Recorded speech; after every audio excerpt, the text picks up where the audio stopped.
విమలపటీ కమలకుటీ పుస్తకరుద్రాక్షశస్తహస్తపుటీ కామాక్షి పక్ష్మలాక్షి కలిత విపంచీ విభాసి వైరించి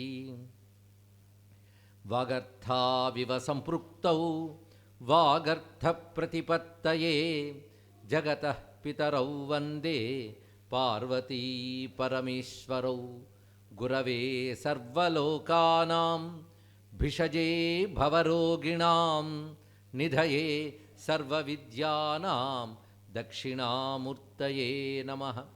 నారాయణ సమారంభాం వ్యాసశంకరమధ్యమాం అస్మదాచార్యపర్యంతాం వందే గురుపరంపరాం. నారాయణం నమస్కృత్య నరం చైవ నరోత్తమం దేవీం సరస్వతీం వ్యాసం తతో జయముదీరయేత్. కుండలీకృతనాగేంద్రం ఖండేందుకృతశేఖరం పిండీకృతమహావిఘ్నం డుంఢిరాజం నమామ్యహం. విశ్వేశం మాధవం డుంఢిం దండపాణించ భైరవం వందే కాశీం గుహాం గంగాం భవానీం మణికర్ణికాం. సానందమానందవనే వసంతం ఆనందకందం హతపాపబృందం వారాణసీనాథమనాథనాథం శ్రీవిశ్వనాథం శరణం ప్రపజ్యే.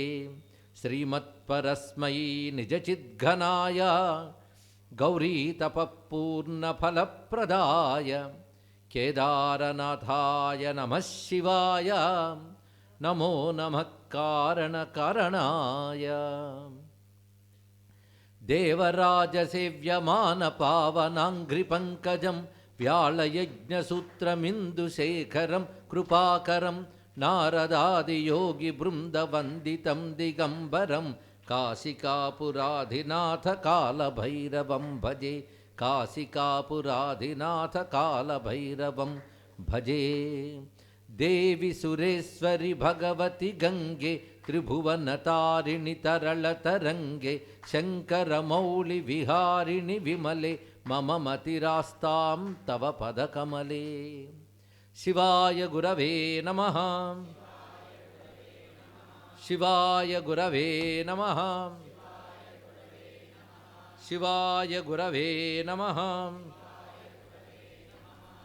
శ్రీమాత్రే నమః. శ్రీమాత్రే నమః. శ్రీమాత్రే నమః. శ్రీ విష్ణురూపాయ నమః శివాయ. శ్రీ విశ్వనాథాయ నమః శివాయ. కేదారనాథాయ నమః శివాయ. శ్రీ చిత్సభేశాయ నమః శివాయ. నమో మహద్భ్యో ఋషిభ్యో గురుభ్యో నమః. శివమయమైన సభా సదస్సుకి శవనీయ నమస్సులు సమర్పణ చేసుకుంటూ పరమ పావనమైన శివభక్తుల గాథలు, అది సెక్యులర్ రచించిన పెరియ పురాణంలో ఆధారంగా నాయన్మార్ల కథలు మనం చెప్పుకుంటున్నాం. నాయన్మార్ల అత్యంత ప్రధానమైనటువంటి జ్ఞాన సంబంధుడు గురించి నిన్ననే మనం ప్రారంభించుకున్నాం. వివిధ నాయన్మార్ల కథలు చెప్పుకుని అది మొదలుపెట్టుకున్నాం. చిదంబరం సమీపంలో సీర్గాళి అని క్షేత్రం ఉన్నది. తనకు తోణిపురం అని కూడా పేరు, వివిధ నామాలు, బ్రహ్మపురం అని కూడా పేరు ఉన్నది దానికి. అలాంటి అత్యంత పవిత్రమైన ఆ క్షేత్రంలో ఉమామహేశ్వర స్వరూపంగా స్వామి ఆరాధింపబడుతున్నాడు.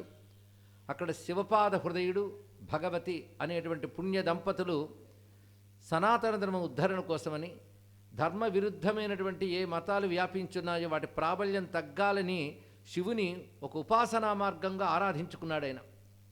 అలాంటి ఆరాధనా ఫలంగా వారికి కలిగిన సంతానమే జ్ఞాన సంబంధుడు. ఆయన 3వ ఏడు వచ్చినప్పుడు ఒక వింత జరిగినది అని నిన్న మనం ఆఖరి మాటగా చెప్పుకున్నాం. ఆ 3వ ఏడు వచ్చినప్పుడు ఒకనాటి ప్రాతకాలంలో బ్రాహ్మీ ముహూర్తంలో శివపాద హృదయుడు స్వామి మందిరానికి వెళదామని బయలుదేరుతున్నాడు తెల్లవారుజామున. సాధారణంగా మార్గశీర్ష మాసం వచ్చినప్పుడు ఉషక్కాల స్నానం చేయడం, ఉషక్కాల పూజ చేయడం ఒక విధి.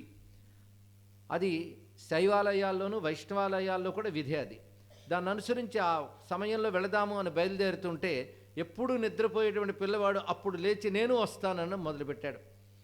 దానితో అతన్ని ఇంట్లోనూ ఉంచుదామని ప్రయత్నిస్తున్నాడు, కానీ ఒక మంకు పట్టినట్లుగా ఏడుస్తూ నేను వస్తానని పిల్లవాడు అనడంతో సరే అని పిల్లవాడిని తీసుకువెళ్ళాడు. ఆశ్చర్యకరంగా అక్కడ నుండి స్నానం చేయడానికి ఉన్నటువంటి కోనేరు ఉంది అక్కడ మందిరానికి సమీపంలో. అక్కడ నుంచి గోపురం అన్నీ కనబడుతుంటాయి. అక్కడ ఎవ్వరూ లేరు ఆ సమయంలో. మరి పిల్లవాడిని అక్కడ ఉంచి తాను స్నానం చేయాలంటానికి కొంచెం జంకి సరే అని శివుడే రక్షకుడుగా ఉన్నాడని చెప్పి నువ్వు ఇక్కడే ఉండు అని చెప్పి తాను ఆ కోనేరులో దిగడానికి వెళ్ళాడు. ఎప్పుడైతే దిగిన తండ్రి అందులో తల వంచాడో తండ్రి కనబడలేదని ఏడవడం మొదలుపెట్టాడు పిల్లవాడు. ఆ ఏడుపు ఎలా ఏడ్చాడంటే అమ్మా అప్ప అని ఏడ్చాడు. ఏదో ఒకటి ఏడిస్తే బాగుంటుంది కానీ అమ్మా అప్ప రెండు. అయితే ఇక్కడ ఎంత వింత అంటే తండ్రి ఏమో అందులో మునిగిపోయాడు, అటు చూసి ఏడవాలి కదా, గోపురం చూసి ఏడుస్తున్నాడు అమ్మా అప్ప అని. ఎప్పుడైతే ఆ విధంగా ఏడుస్తున్నాడో అప్పుడు పరమేశ్వరుడు వృషభవాహనారూఢుడై ఉమాదేవితో సహితంగా గోపురంపై సాక్షాత్కరించి ఉమాదేవిని వెళ్ళి నువ్వు అతడికి స్తన్యాన్నివ్వు, అదొక స్వర్ణపాత్రలో స్తన్యాన్నివ్వు అని శివుడు ఆజ్ఞాపిస్తే అమ్మవారు అక్కడి నుంచి దిగి వచ్చి తన స్తన్యాన్ని ఒక బంగారు పాత్రలో పెట్టి ఈ పిల్లవాడిని ఒళ్ళో పెట్టుకుని తాగించింది. ఇక్కడ అద్భుతమైనటువంటి విషయం ఇది. 3 ఏళ్ల పిల్లవాడికి అమ్మవారు తన స్తన్యాన్ని ఇచ్చారు. దీన్ని జ్ఞానక్షీరం, ఆ క్షీరాన్ని పానం చేస్తున్నది. ఆ సమయంలో వర్ణన శక్రారు చాలా గొప్పగా చేస్తాడు. ఆ ఒళ్ళో కూర్చున్నవాడు ఆ పాలు తాగుతూ అమ్మవారి చెవికి పెట్టుకున్న కర్ణాభరణాలను అలా కదిలిస్తూ తాగెట్ట. ఆ తల్లి ఆ ముంగురుల్ని సవరిస్తూ తల నిమిరింది ఆ పిల్లవాడికి. ఉమా కోమల హస్తాబ్జ సంభావిత లలాటకం హిరణ్యకుండలం వందే కుమారం పుష్కరస్త్రజం అని చెప్పినట్లుగా సుబ్రహ్మణ్య స్వామిని లాలించినట్లుగా లాలించింది ఆ తల్లి. ఆ తర్వాత పాలు తాగిన తర్వాత పిల్లవాడిని అక్కడ పెట్టి అంతర్ధానమైందమ్మ. ఆ దిక్కునే చూస్తూ కన్నీళ్లు కారుస్తూ ఉన్నాడు పిల్లవాడు. స్నానం చేసి వచ్చిన తండ్రి అతను ఏడుపు విన్నాడు. తర్వాత స్నానం చేసి వచ్చేటప్పటికల్లా ఏడుపు లేదేం లేదు, పైగా నవ్వుతూ ఉన్నాడు, గోపురం వైపు చూస్తూ ఉన్నాడు. ఏమిటా అని ఏం జరిగింది అని చూసేటప్పటికల్లా పాలు తాగినటువంటి ఆ పాల చుక్కలు పెదవుల మీద కనబడ్డాయి.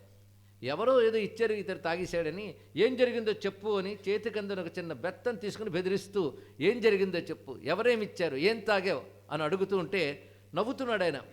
ఆ నవ్వుతూ ఎలా ప్రారంభించారంటే వేలాడుతున్న స్వర్ణకర్ణాభరణములు కలిగినటువంటి ఈశ్వరుడు అంటే ఒక పదిగం ప్రారంభించాడు. ఒక కీర్తనే ఆ 3 ఏళ్ల పిల్లవాడు నోటి వచ్చింది. పదిగం అంటే 10 పాదములతో ఉన్నటువంటి ఒక గీతం. మొత్తం పదిగములనే అంటారు ఈయన రచించిన రచనకు కూడా. ఈ పదిగముల్లో కూడా వివిధ వృత్తములు ఉంటాయి. మనం వాగీశ్వరుడు రచనల్లో వివిధ వృత్తముల గురించి చెప్పుకున్నాం. అదేవిధంగా వివిధ వృత్తాలు తమిళ భాషలు ఉంటాయి.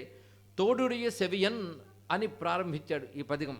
అంటే చక్కని కర్ణాభరణులు కలిగినటువంటి శివుడు అని మొదలు పెడుతూ ఆయన వర్ణన కూడా ఎంత చక్కగా చేశారంటే సమస్త లోకములను రక్షించేవాడు అంటే పరమేశ్వరుడు నెలవంక దాల్చినవాడు, భస్మము దాల్చినవాడు, వృషభంపై ఉన్నవాడు అంటూ శివవర్ణనే చేశాడు మొత్తం.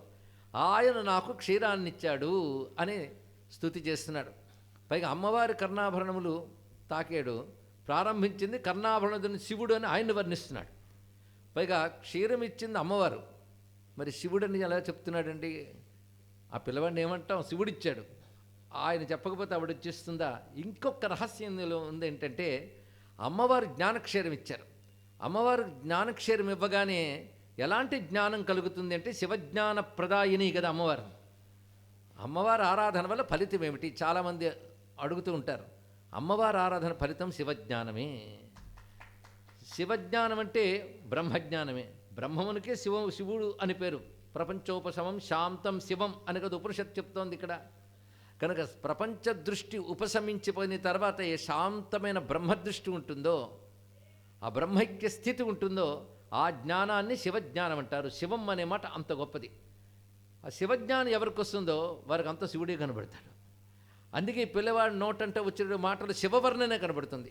ఒక్క పదిగం చెప్పి ఊరుకోలేదు, 11 పదిగాలు ఏకధాటిగా చెప్పాడండి. ఏకకాలంలో ఒక 11 పాటలు పాడినట్టు అనమాట. 11 పదిగములు, ఒక్కొక్క పదిగంలో ఒక్కొక్క విషయం. అసలు 3 ఏళ్ల పిల్లవాడికి ఇంత జ్ఞానం ఎక్కడా?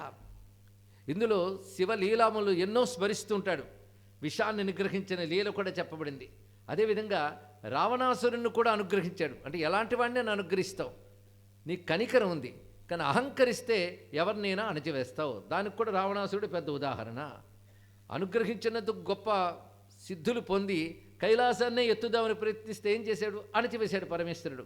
కానీ అహంకారం లేని వారి చేత మాత్రమే నువ్వు తెలియబడతావు. కనుక నీ భక్తులకు ఉండవలసిన ప్రధాన అర్హత అహంకార రాహిత్యము అని చెప్తూ, వేదాలకు ఆధారమైనటువంటి పరమేశ్వరుడు కెంపు జటల జటాజూటంలో తెల్లని నలవంక దాల్చినటువంటి పరమేశ్వరుడు. ఆయన్ని తెలుసుకోలేక దుర్మతాలు పట్టినటువంటి వారు కపటోపాయములతో ప్రవర్తించిన కొంతకాలానికి వారి మతములు కూడా క్షీణిస్తాయని చివరి పదవులను చెప్పాడు ఆయన. అంటే ఆ పిల్లవాడు ఎందుకు పుట్టాడు అనేది కూడా అందులో చెప్పబడుతున్నది. ఇలాంటి పదిగములు ఆయన రచించాడు. మొత్తం 11 ఎప్పుడైతే పూర్తి చేశాడో ఆశ్చర్యకరంగా ఆకాశం నుంచి పూలవాన కురిసింది అక్కడ. వెంటనే తండ్రి ఆశ్చర్యపోయాడు. నేను వింటున్నది ఒక స్వప్నమా సత్యమా అను భ్రాంతికి కూడా లోనయ్యాడు. దాని తర్వాత అక్కడికప్పుడు వచ్చిన భక్తులందరూ పిల్లవాడు పాడుతుంటే అలా నిలబడిపోయి అందరూ హరహర శివశివ అంతా నీమహిమే అని స్వామిని స్తుతించారు. వెంటనే పిల్లవాడు అలా పాడి గర్భాలయంలోకి స్వామి దర్శనం కోసం బయలుదేరిపోతున్నాడు. ఆయన వెంట తండ్రి కూడా వెళుతున్నాడు, భక్తులందరూ వెళుతున్నారు. అప్పుడు స్వామిని చూస్తూ, ఆ శీర్గాళిలో ఉన్న స్వామిని చూస్తూ కొన్ని కీర్తనలు పాడాడు. ఆ తర్వాత పిల్లవాడిని ఎత్తుకున్నాడు తండ్రి. ఆయన భుజాల మీద కూర్చుని తీసుకొచ్చాడు. అక్కడ కూర్చున్న పాడుతూనే ఉన్నాడు తను. సమస్త వేదసారముల కీర్తనలో కనబడుతున్నాయి. ఆశ్చర్యకరం, ఆగట్లేదు. ఆ పాఠాలు వస్తూనే ఉన్నాయి. అవన్నీ భద్రపరిచి రాస్తూ ఉన్నారు. తిరిగి ఇంటికి తీసుకొచ్చారు.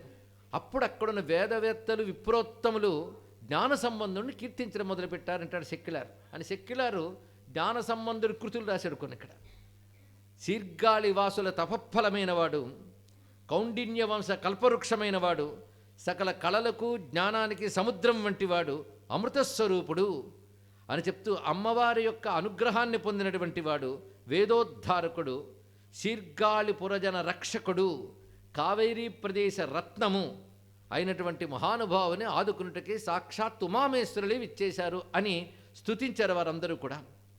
ఇలా వారందరూ స్తుతులు అందుకుంటూ సంబంధుడు తాళములు వేస్తూ స్వామిని కీర్తిస్తున్నాడు. ప్రతిరోజు స్వామిని కీర్తించడం, ఆ కీర్తనలకి అందరూ ఆశ్చర్యచకితులు అవ్వడం, భావాలు అలాంటివి, పదజాలము అలాంటివి, అందమైనటువంటి తమిళ భాషలో ఆయన కీర్తిస్తున్నాడు.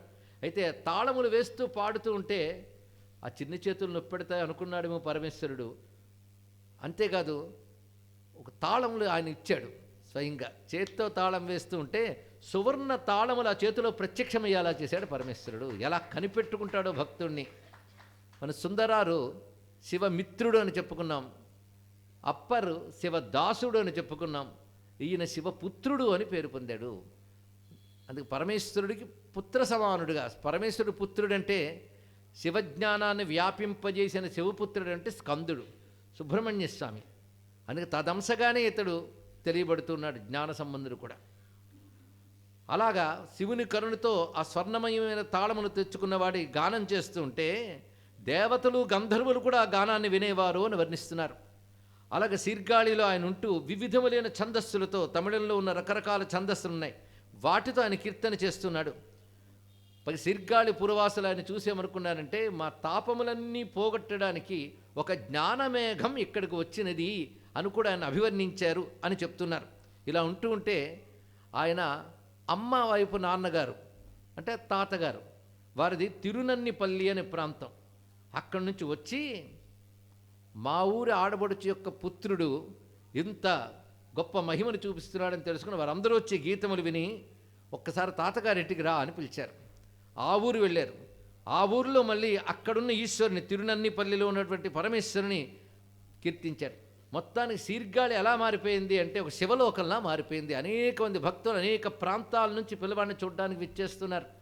అదేవిధంగా తిరునన్నిపల్లి వెళ్ళి అక్కడ కూడా కీర్తిస్తూ అటు నుంచి మరికొంతమంది భక్తులు తిరుచాయికాడు అనే ప్రాంతం నుంచి అక్కడికి వచ్చి మా ఊరికి కూడా రావాలన్నారు.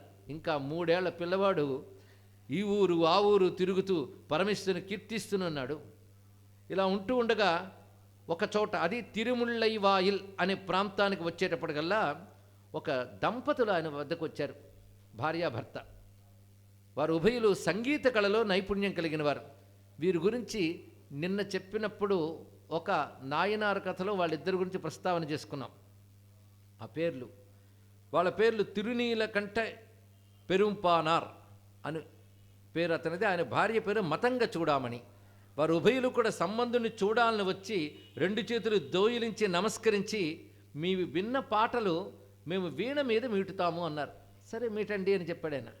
అప్పుడు వీణ మీద మీటుతూ వాళ్ళు పాడుతుంటే చాలా ఆనందపరసుడై, నేను రచించినవన్నీ కూడా మీరు ఇలా స్వరరచన చేస్తూ వీణ మీద వినిపిస్తూ ఉంటే చాలా సంతోషంగా ఉంటుంది అంటే, అయితే మేము మీతోనే ఉంటామని చెప్పారు ఇక్కడ. అప్పటి నుంచి జ్ఞాన సంపదలు వెళుతూ ఉంటే వారి వెంట వీరు కూడా వెళుతున్నారు. గమనించవలసింది ఏంటంటే, ఇక్కడ వృద్ధ శిష్యాహ గురుర్యువ అన్నట్లుగా ఈయన చిన్నపిల్లవాడు, ఒక్కొక్కరు పెద్దవాళ్ళు. ఆయన సంగీత విద్యలో ఒకరు పండితులు, వేదముల్లో మరికొంతమంది పండితులు, సాహితీవేత్తలు, వీళ్ళందరూ ఇప్పుడు ఈయనకి శిష్యులుగా మారిపోయారు. అలా గానం చేస్తూ వివిధ ప్రాంతాలకు వెళుతూ వచ్చిన వారికి కూడా శీర్గాళిలకు విడిది ఏర్పాటు చేశాడు, ఈ సంగీతకారులకు కూడాను. ఇలా ఈయన స్వరరచన చేయడం, వాళ్ళ వీణ మీద మీటి పాడడం ఇలా జరుగుతూ ఉంటే తండ్రికి చెప్పాడు, నాకు చిదంబరం చూడాలని ఉన్నది అని. ఇక్కడ ప్రతి నాయనార్లకి, ముఖ్యంగా ఈ నలుగురికి కూడా చిదంబరం నటరాజస్వామితో ఎక్కువ అనుబంధం. అది ప్రధాన కేంద్రంగా మిగిలినటువంటి శివక్షేత్రములు వాళ్ళు చూస్తుంటారు. అది చిదంబరం వెళ్ళాలి అనే కోరికను చెప్పగానే వెంటనే తండ్రి సరైన సిద్ధమై తన భుజాల మీద పిల్లవాడిని ఎక్కించుకుని బయలుదేరారు. ఎక్కడికి వెళ్ళినా నాన్న భుజాలే ఆయనకు వాహనం. అలా వెళుతున్నాడు. పైగా నా పుత్రుడని ప్రేమంతో ఉందో శివప్రసాదము, శివానుగ్రహ పాత్రుడైన భావం కూడా ఉండడం చేత ఎత్తుకున్నప్పుడు ఆ పాదాలు తగులుతుంటే ఆనందంగా ఉంది ఆయనకి. అలా క్రమంగా చిదంబర క్షేత్రానికి వెళ్ళారు. ఆ వెళ్ళినప్పుడు చిదంబర వాసులందరూ కూడా అద్భుతమైనటువంటి స్వాగతం పలికారు. మొత్తం అక్కడ అందరూ మహాపండితులు ఉన్నటువంటి చోటు అది. అందులో ఆ రోజుల్లో మరి చెప్పనవసరం లేదు. అక్కడ ఉన్న దీక్షితులే 3000 కుటుంబాలకు చెందినటువంటి వారు, వారి పరంపరలు ఉన్నారు. వారందరూ కూడా శివశాస్త్రముల యందు దిట్టలు, శివోపాసన, శివాగమములు వీటి యందు గొప్ప ప్రావీణ్యం కలిగిన వారు. అన్ని శైవాగమాలు వేరు, చిదంబర ఆగమం వేరు. దీన్ని పతంజలి వ్యాఘ్రపాదుడు సమకూర్చారు. కనుక అక్కడ ఆరాధనా పద్ధతులన్నీ చాలా విచిత్రముగా ఉంటాయి. వాటిలో నేర్పరులు వారు. పైగా మన జ్ఞాన సంబంధుడు వీళ్ళందరూ అయిన తర్వాత కాలంలో సుమారు 14వ శతాబ్దం ఈ ప్రాంతంలో ఉమాపతి శివాచార్యులైన మహాసిద్ధ పురుషులు అక్కడ ఉండేవారు. వారి చరిత్ర కూడా చాలా గ్రంథస్థమైనది. ఆ మహానుభావుడు కుంచితాంఘ్రి స్తవము అంటూ 300 పైచిలుకు శ్లోకములు అద్భుతంగా రచించాడు నటరాజస్వామి వారిపై, చిదంబర ప్రత్యేకతలపై. ఆయన జ్ఞాన సంబంధుణ్ణి, అదేవిధంగా వాగీశుని, మాణిక్యవాచకుని వీరందరినీ కీర్తిస్తాడు ఆయన. సుందరార్ని కూడా కొన్ని శ్లోకాల్లో రచించారు, సంస్కృత శ్లోకాల్లో. అంటే వారికి కూడా శిరోధార్యమైనటువంటి భక్తావతంసులు వీరందరూ కూడా. అలాంటి జ్ఞాన సంబంధుడు చిదంబరం వెళ్ళినప్పుడు ముందు దక్షిణ ద్వారంలో దీక్షితులు, విప్రోత్తములు శాస్త్రోక్తంగా పూర్ణ కుంభాలతో స్వాగతం పలికారు. అక్కడి నుంచి ఆ వీధుల వెంబడి వెళుతూ స్వామిని దర్శించడానికి వెళ్ళినప్పుడు ఎదురుగా కనక సభ కనబడుతున్నది. నటరాజస్వామి ఎదురుగా నిలబడేటప్పటికల్లా 2 చేతులు తలపై పెట్టుకునే లోపలికి ప్రవేశించట ఆయన గోపురం నుంచి. స్వామిని చూస్తూ ఉండగా ఆనందాశ్రువులు రాలుతూ కొంతవరకు మౌనంతో సమాధి స్థితిని అనుభవించి ఆ తర్వాత అద్భుతంగా కీర్తిస్తున్నాడు. ఆ కీర్తించినప్పుడు ఆయన చెప్పిన గొప్ప భావం ఏంటంటే, యోగులు అంతర్ముఖులై ఏ దివ్యానుభూతులు పొందుతారో దాన్ని జ్ఞానేంద్రియాలకు ప్రసాదిస్తున్న నటరాజా అన్నాడు. చాలా గొప్ప విషయం అన్నమాట. అదే ఎదురుగా నటరాజును చూడడం అనేది ఇంద్రియాలతో కదా, తన కళ్ళతో చూస్తున్నాడు. జ్ఞానేంద్రియాలన్నీ ఆ చిదంబరంలో ఉన్న వాటిని అందుకుంటున్నాయి. అది ఇంద్రియానుభూత, ఆత్మానుభూత, ఇది ఆలోచించవలసిన అంశం.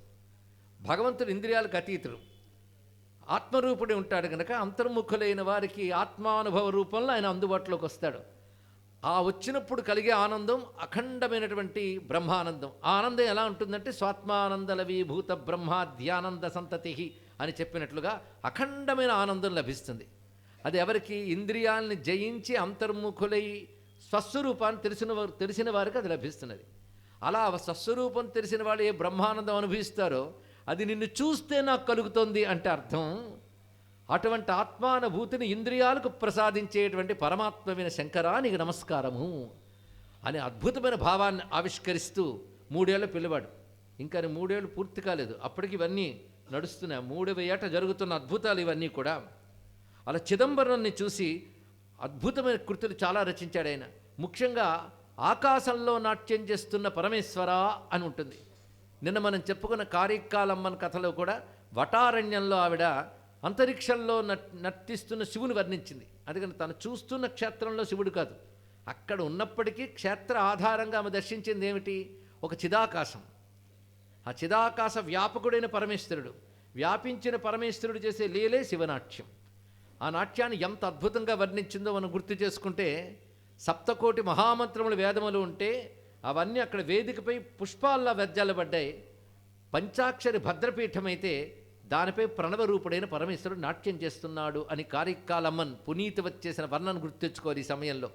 అటువంటి అద్భుతమైన చిదంబర నాట్యాన్ని చూస్తూ పరవశించిపోయి సాయంత్రం అయ్యేటప్పటికల్లా అక్కడ చేయవలసిన కృత్యములు పూజలు అయిన తర్వాత చిదంబరం దాటి బయటకు ఎందుకంటే నిద్రించడం, కాలకృత్యాలు తీర్చుకోవడం చిదంబరంలో చెయ్యను అనుకున్నాడు. ఆ పవిత్రత అలా అనిపించింది. పూర్వకాలంలో కాశీక్షేత్రంలో ఉన్నటువంటి వారు కూడా కాశీక్షేత్రానికి వచ్చే స్వామిని సేవించి ఊరు బయటికి వెళ్ళి ఉండేవారట.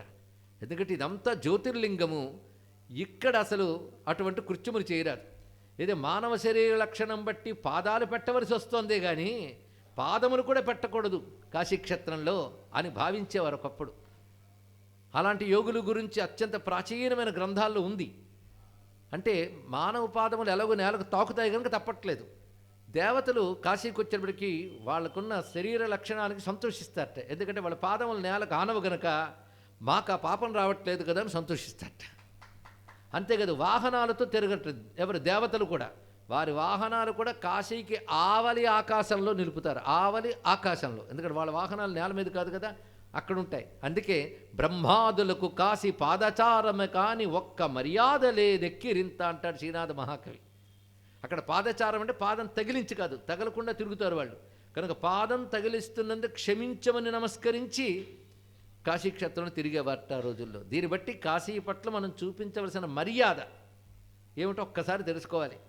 తప్పనిసరిగా పాదములు వేస్తున్నాం, వాహనాల మీద వెళ్తున్నాం, పర్వాలేదు. కానీ మాలిన్యాలు దీని మీద విడిచిపెట్టుకుంటుండే ప్రయత్నమైనా కనీసం చేయగలగాలి. అంటే ఇక్కడ ఆవాసాలు ఏర్పరచుకున్నప్పుడు జరిగే పక్కన పెట్టి రోడ్ల మీద గంగా తీరాల్లో చెత్తని వేయకుండా, ఉమ్మడాలు వగైరే చేయకుండా మన వంతు మనం క్షేత్ర పవిత్రతను కాపాడుకుందాం. ఇలాంటి భావాలు మనకి క్షేత్రాన్ని చూసినప్పుడు కలగాలండి.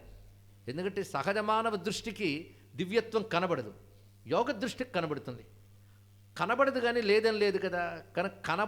కనబడని దానిని విశ్వసించడమే భక్తి. అటువంటప్పుడు ఈ భవ్యమైన చిదంబరం అంతా కూడా చిదంబరమే మొత్తం పరమేశ్వరుడి చోటది. అందుకే రాత్రి అయ్యేటప్పటికీ రాత్రి చేయవలసిన కైంకర్యాలు అయ్యాక ఊరికి బయటకు వచ్చి విడిది చేసేవాడు ఆయన పరివారం కూడా. మళ్ళీ ప్రాతకాలం బయలుదేరి వెళ్ళి శివదర్శనం చేసుకునేవారు. ఇలా కొంతకాలం అక్కడ ఉంటూ తర్వాత వెడలలేక బయలుదేరేట నటరాజేశ్వర స్వామిని విడిచి మరొక క్షేత్రానికి. అలా వెళుతున్నప్పుడు అనేక మంది ఆయన్ని అనుసరిస్తున్నారు. ముఖ్యంగా ఇక్కడ చిదంబరంలో ఆయన చేసినటువంటి కీర్తనలు చాలా ప్రత్యేకమైనవి.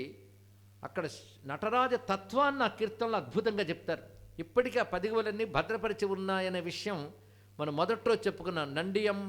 నంబి అండార్ నంబి అనేటువంటి ఆయనకి గణపతి భక్తి వల్ల విద్యలు నేర్పడమే కాకుండా అవి ఎక్కడ భద్రపరిచి ఉన్నాయో చెప్తే ఈ నలుగురి రచనలు ఆయన వెళ్ళి ఆలయంలోంచి తెచ్చాడు. దాన్ని రాగిరేఖలతో చోళరాజు భద్రపరిచాడని చెప్పుకున్నాం. ఇప్పటికీ చిదంబర క్షేత్రంలో అవి ఆరాధింపబడుతూ ఉంటాయి. తర్వాత వాటి నకళ్ళు తయారు చేసి ముద్రలు కూడా వచ్చిన తర్వాత పుస్తకాల్లో చాలా వచ్చాయి వీరి పదిగములన్నీ కూడాను. అందుకే మొత్తం తిరుమురై అని చెప్తున్న 11 గ్రంథముల భాగములు, 11 భాగాల్లో ఒక్కొక్క భాగంలో ఎవరెవరు ఉన్నాయో అన్నీ మనం మొదటి రోజు చెప్పుకున్న దాన్ని ఒకసారి మనసులో స్మరించుకుందాం చాలు. అంత వాంగ్మయం వీరిది ఉన్నది. మన ఇక్కడ కథాప్రధానంగా చెప్తున్నాం కనుక అక్కడ భావాలు చెప్తున్నాం. ఇలాగా స్తుతిస్తూ కనకసభకి నమస్కారం చేసి అక్కడున్న మెట్ల వద్ద తల వంచి అన్నాడు. అక్కడ మెట్లుంటాయి, దాని పేరు తిరుక్కలిట్రపడి అని పేరు. అంటే అక్కడ నాట్యం చేస్తున్న నటరాజు ముందు ఉన్న పవిత్రమైన మెట్లు. అవి 5 మెట్లుంటాయి అక్కడ. ఈ 5 మెట్లు పంచాక్షరీ మంత్ర సంకేతములుగా ఉంటాయి. అందుకే పంచాక్షరీ మంత్రము యొక్క గమ్యం పరమేశ్వరుడు, అది పంచాక్షరీ మంత్ర సంకేతముగా ఉంటాయి. అంతేకాదు పరమేశ్వరుడు స్వరూపంలో పంచాక్షరి ఎక్కడెక్కడుందో 10 గములు రాశాడు ఆయన. ఆ దర్శనం చాలా అద్భుతం. స్వామి యొక్క పాదములు మొదలుకొని అక్కడ నా అని మొదలు పెడుతూ ఏ భాగంలో ఏ అక్షరం ఉందో చెప్తూ చివరికి యకారం శిరస్థానానికి వెళుతుంది. అలాగ నమశివాయ అనే పంచాక్షరి శివుని యందు కనబడుతుంది. అలాగే చిదంబర పంచాక్షరికి మరొక మంత్రం ఉంది. అది అక్కడ ఆ చిదంబర స్థానంలో ఉన్నటువంటి ఆ శాస్త్రవేత్తలు జపం చేస్తుంటారు. ఆ పంచాక్షరి కూడా స్వామి యొక్క ఏ ఏ భాగంలో ఎక్కడుందో వర్ణిస్తున్నది. దీన్ని బట్టి నటరాజు పంచాక్షరి యొక్క స్వరూపం, ఆయన చుట్టూ ఉన్న వృత్తము ప్రణవం యొక్క రూపము. అంటే ప్రణవము సహిత పంచాక్షరియే నటరాజస్వామి రూపము. ఈ పంచాక్షరి కూడా పరమేశ్వరుని కృత్యములు 5 తెలియజేస్తుంది. సృష్టి, స్థితి, సంహార, తిరోధాన, అనుగ్రహములని కృత్యములు తెలియజేస్తుంది.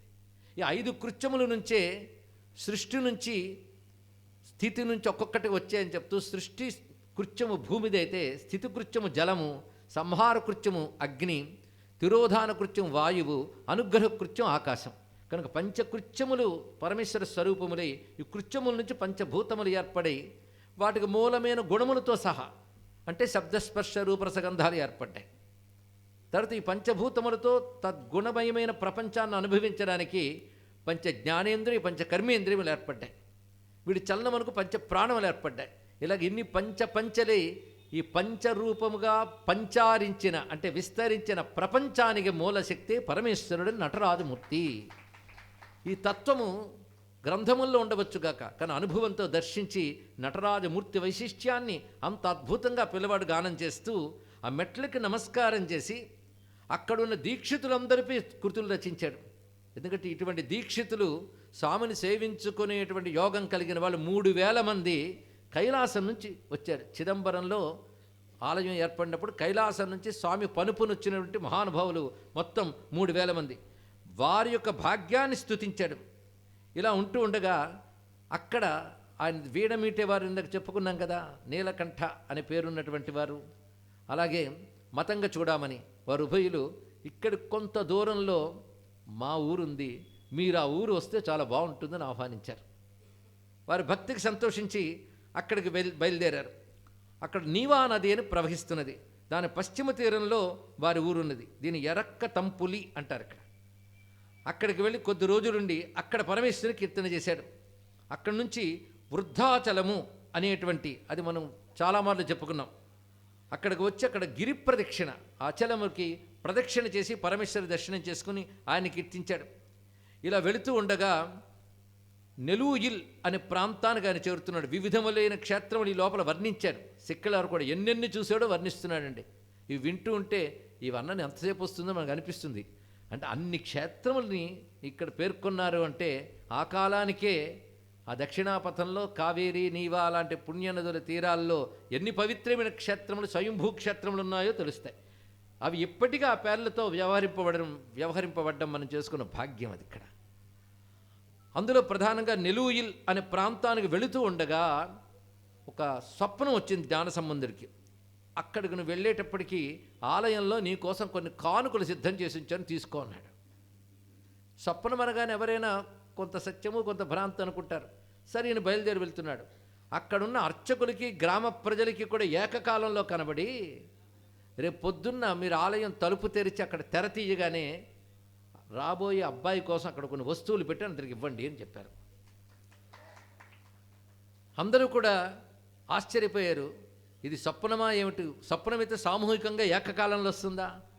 మొత్తాన్ని పొద్దున్న చూస్తే తెలిసిపోతుంది కదా అని ఆలయ ద్వారములు తెరిచి తెర తీసేటప్పటికల్లా అక్కడ ఉన్నవి ఏంటంటే ఒక అద్భుతమైన పల్లకి, తెల్లని గొడుగు, దానికి ముత్యాలు అంచుల్లో పెట్టబడున్నాయి, బంగారు బాక ఊదేవి, ఇవన్నీ అక్కడ సిద్ధం చేస్తున్నాయి.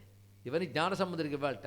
ఎందుకంటే ఈ పిల్లవాడు శివక్షేత్రంలో సంచరించడానికి తిరుగుతున్నాడే, పాప కందిపోతాడు అని చెప్పి పల్లకీలో ఊరేగించాలి ఈ మహానుభావుడిని శివ నిర్ణయం. అందుకు పల్లకీ కూడా అక్కడ ఏర్పాటు చేశారు. ఈయన పాడుకుంటూ వెళుతూ ఉన్నప్పటికల్లా చక్కని స్వాగతం లభించింది ఆలయంలో. ఆ గర్భగుడి దగ్గర లభించిన ఈ పరికరాలన్నీ ఆయనకి ఇచ్చారు. దీనితో ఇది శివాజ్ఞాన్ని స్వీకరించి శివప్రసాదం భావించాడు. ఇంకా ఇక్కడి నుంచి పల్లకి ఊరేగింపులే. ఎందుకంటే ఒక్కొక్కప్పుడు నానభుజాన్ని ఎక్కి ఒక్కొక్కప్పుడు తానే నడుచుకుంటూ వెళ్ళిపోవడం ఇవన్నీ జరుగుతూ ఉంటే శివుడు ఊరుకోలేక పల్లకి ఏర్పాటు చేశాడు. ఎన్ని అమర్చుతున్నాడండి పిల్లవాడి కోసం. సుబ్రహ్మణ్యుడి కోసం కూడా ఈయన చేసాడో లేదో తెలియదు, కానీ ఈ కుమారుని కోసం మాత్రం ఈయన చేస్తున్నాడు. ఆయన అప్పుడు నటరాజుని కరుణ ఈ విధంగా వ్యాపించింది. ఏ క్షేత్రానికి వెళ్ళి నేను అనేది మాత్రం నటరాజస్వామి కరుణ అని. అంటే ఇప్పుడు హృదయం చిదంబరంతోనే ముడిపడి ఉన్నది. పైగా ఆయన ఎప్పుడైతే పల్లకి ఎక్కాడో అప్పుడు ఆయనకి ఎండ తగలకుండా కిందకి దిగినా ఎక్కడైనా ఛత్రం పట్టుకోవడానికి ఆ పరివారంలో కొంతమంది ఇలా వెళుతూ ఉంటే కొందరు అనుకునేవారు, పఠించకుండానే సకల వేదశాస్త్ర రహస్యాలు ఈయనలో పలుకుతున్నాయి, అద్భుతమైన భాషా వైదుష్యం కనబడుతున్నది, సకల కళల్లో పారంగతుడై ఉన్నాడు అని ఈయన అంటూ ఉన్నారు అందరూ కూడా. అలా వెళుతూ మరికొన్ని క్షేత్రములు తిరిగి అరుత్తరేనాథ అనేటువంటి క్షేత్రానికి చేరుకున్నాడు. అక్కడ కూడా పరమాత్మని ప్రార్థించి అక్కడి నుంచి మళ్ళీ శీర్గాళికి చేరుకున్నాడు. అక్కడి నుంచి శీర్గాళికి వచ్చేటప్పుడు అనేకమైనటువంటి క్షేత్ర దర్శనములు మళ్ళీ వర్ణించింది శాస్త్రం. అయితే సరిగ్గా అప్పుడు 3 ఏళ్ళు దాటి 4-5 ఆ సంవత్సరాలు వచ్చినప్పటికల్లా ఉపనయనం చేయలేదు ఈ పిల్లవాడికి ఇంతవరకు. ఆ వయస్సు వచ్చినప్పుడు చేయాలి కదా, ఇంతకాలం ఈ ఉత్సాహంతో అయిపోయింది. కానీ ఉపనయన సంస్కారం చేయాలి అని నిశ్చయించుకుని శాస్త్రోక్తంగా శివపాద హృదయుడు ఆయనకు ఉపనయన సంస్కారం చేసి వేద విద్య ప్రారంభించారు. వేద విద్య అధ్యయనానికే ఉపనయనం అనేది. అందుకు వేదశాస్త్రములు నేర్చుకున్నాడు. అతి తక్కువ కాలంలో వేద విద్య సంపూర్ణంగా ఆకళింపు చేసుకున్నాడు. ఆకళింపు చేసుకున్నాక వేదాచార్యులతో చర్చ చేస్తూ సమస్త వేదముల సారం ఏమిటి అనేది ఒక మాట వచ్చింది. ఒకటే చెప్పాడు, సర్వవేదముల సారము నమశివాయ అంతే. ఆ పంచాక్షరి ఒక్కటే చదువులన్నిటి సారమిదయే సదాశివ పంచాక్షరి. సర్వవేదముల సారము 5 అక్షరములే అని ఒక పదిగం పాడాడు. మొత్తం పంచాక్షరిపై ఈయన పలికిన పదిగాలు చాలా చక్కని ఉన్నాయి. ఇలా పదిగాన్ని ఆయన గానం చేశాడు. పైగా ఈయన గురించి చెప్తూ ఒక మాట అంటాడు ఉపమన్యువు కూడా, ఈయన సాధన పంచాక్షరీ నిష్ఠ అన్నాడు. చాలా గొప్ప మాట అండి. ఎన్ని సాధనలే ఉండవచ్చుగాక, కానీ శివభక్తుడికి పంచాక్షరీ నిష్ఠ చాలా ప్రధానమైనది. అది సామాన్యమైన మంత్రం కాదు. దాని గురించి పద్మపాదాచార్యుల వారే అద్భుతమైన భాష్యం రచించారు. అది సంపూర్ణమైన మహావిద్య. అది కేవలం ఒక 5 అక్షరాల మంత్రం మాత్రమే కాదు, అది సంపూర్ణ విద్య. ఎందుకంటే ఎవరు కోరిన శివమే కోరుతారు. శివమునకై నమస్కారం. శివం ఎవరయ్యా అంటే త్రిగుణాతీత శివ అతడే. కనుక ఎవడు శివునికి నమస్కారం అంటున్నాడో త్రిగుణాతీతమైన పరతత్వంతో అతని మనస్సు ముడిపడిపోయింది. నమః అనే అక్షరము భగవంతుడితో ముడివేస్తుంది. అందుకే ఆ భగవంతునితో ముడివేసేటువంటి పరమాత్మతో ముడివేసే ప్రణవం అవుతుంది నమః. అందుకే పంచప్రణవాల్లో ఒకటైన నమః తగలడం దేనితి శివమునకు తగులుతున్నది. ఆ శివం ప్రపంచోపశమం శాంతం శివం అని చెప్పినటువంటిది. లౌకికార్థంలో శుభము క్షేమము, పారమార్థికంలో త్రిగుణాతీత పరమాత్మ.